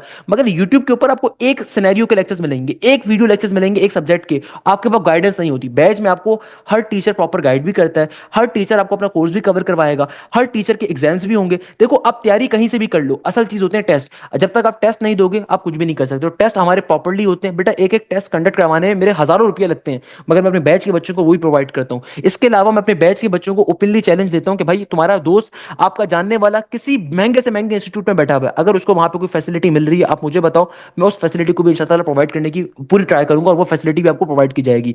मैं ओपनली कहता हूं पाकिस्तान के जितने बड़े बड़े इंस्टीट्यूट्स हैं उनके टीचर्स मेरे पास जब आके पढ़ाते हैं तो अल्हम्दुलिल्लाह अल्हम्दुलिल्लाह मेरे बैच के बच्चों की तभी पोजीशन होती है। एनईडी के अंदर लास्ट 7 ईयर्स के अंदर पोजीशन है, मेरान की हर डिस्ट्रिक्ट में पोजीशन है, यूईटी के अंदर लास्ट ईयर का 340 320 प्लस के स्टूडेंट्स मेरे पास बैठे हुए हैं। इसके अलावा अल्हम्दुलिल्लाह नस के अंदर 170 प्लस का स्कोर हो, जीआईकेआई की टॉप 20 पोजीशन, मुझे एक भी इंस्टीट्यूट दिखाओ ना जो जीआईकेआई में इसकी पोजीशन हो लास्ट 2 ईयर्स में, मेरी पोजीशन है। फास्ट के अंदर 85 प्लस का स्कोर मेरे बच्चों का है, टेस्ट के अंदर, एनटीएस की मेरिट की बात नहीं कर रहा, वो तो हर एक का आ जाता है, फास्ट के टेस्ट के अंदर 85 प्लस का स्कोर लाना। तो अल्हम्दुलिल्लाह ये मेरी काबिश है, ये मेरी कामयाबी है इस कौम के बच्चों के लिए।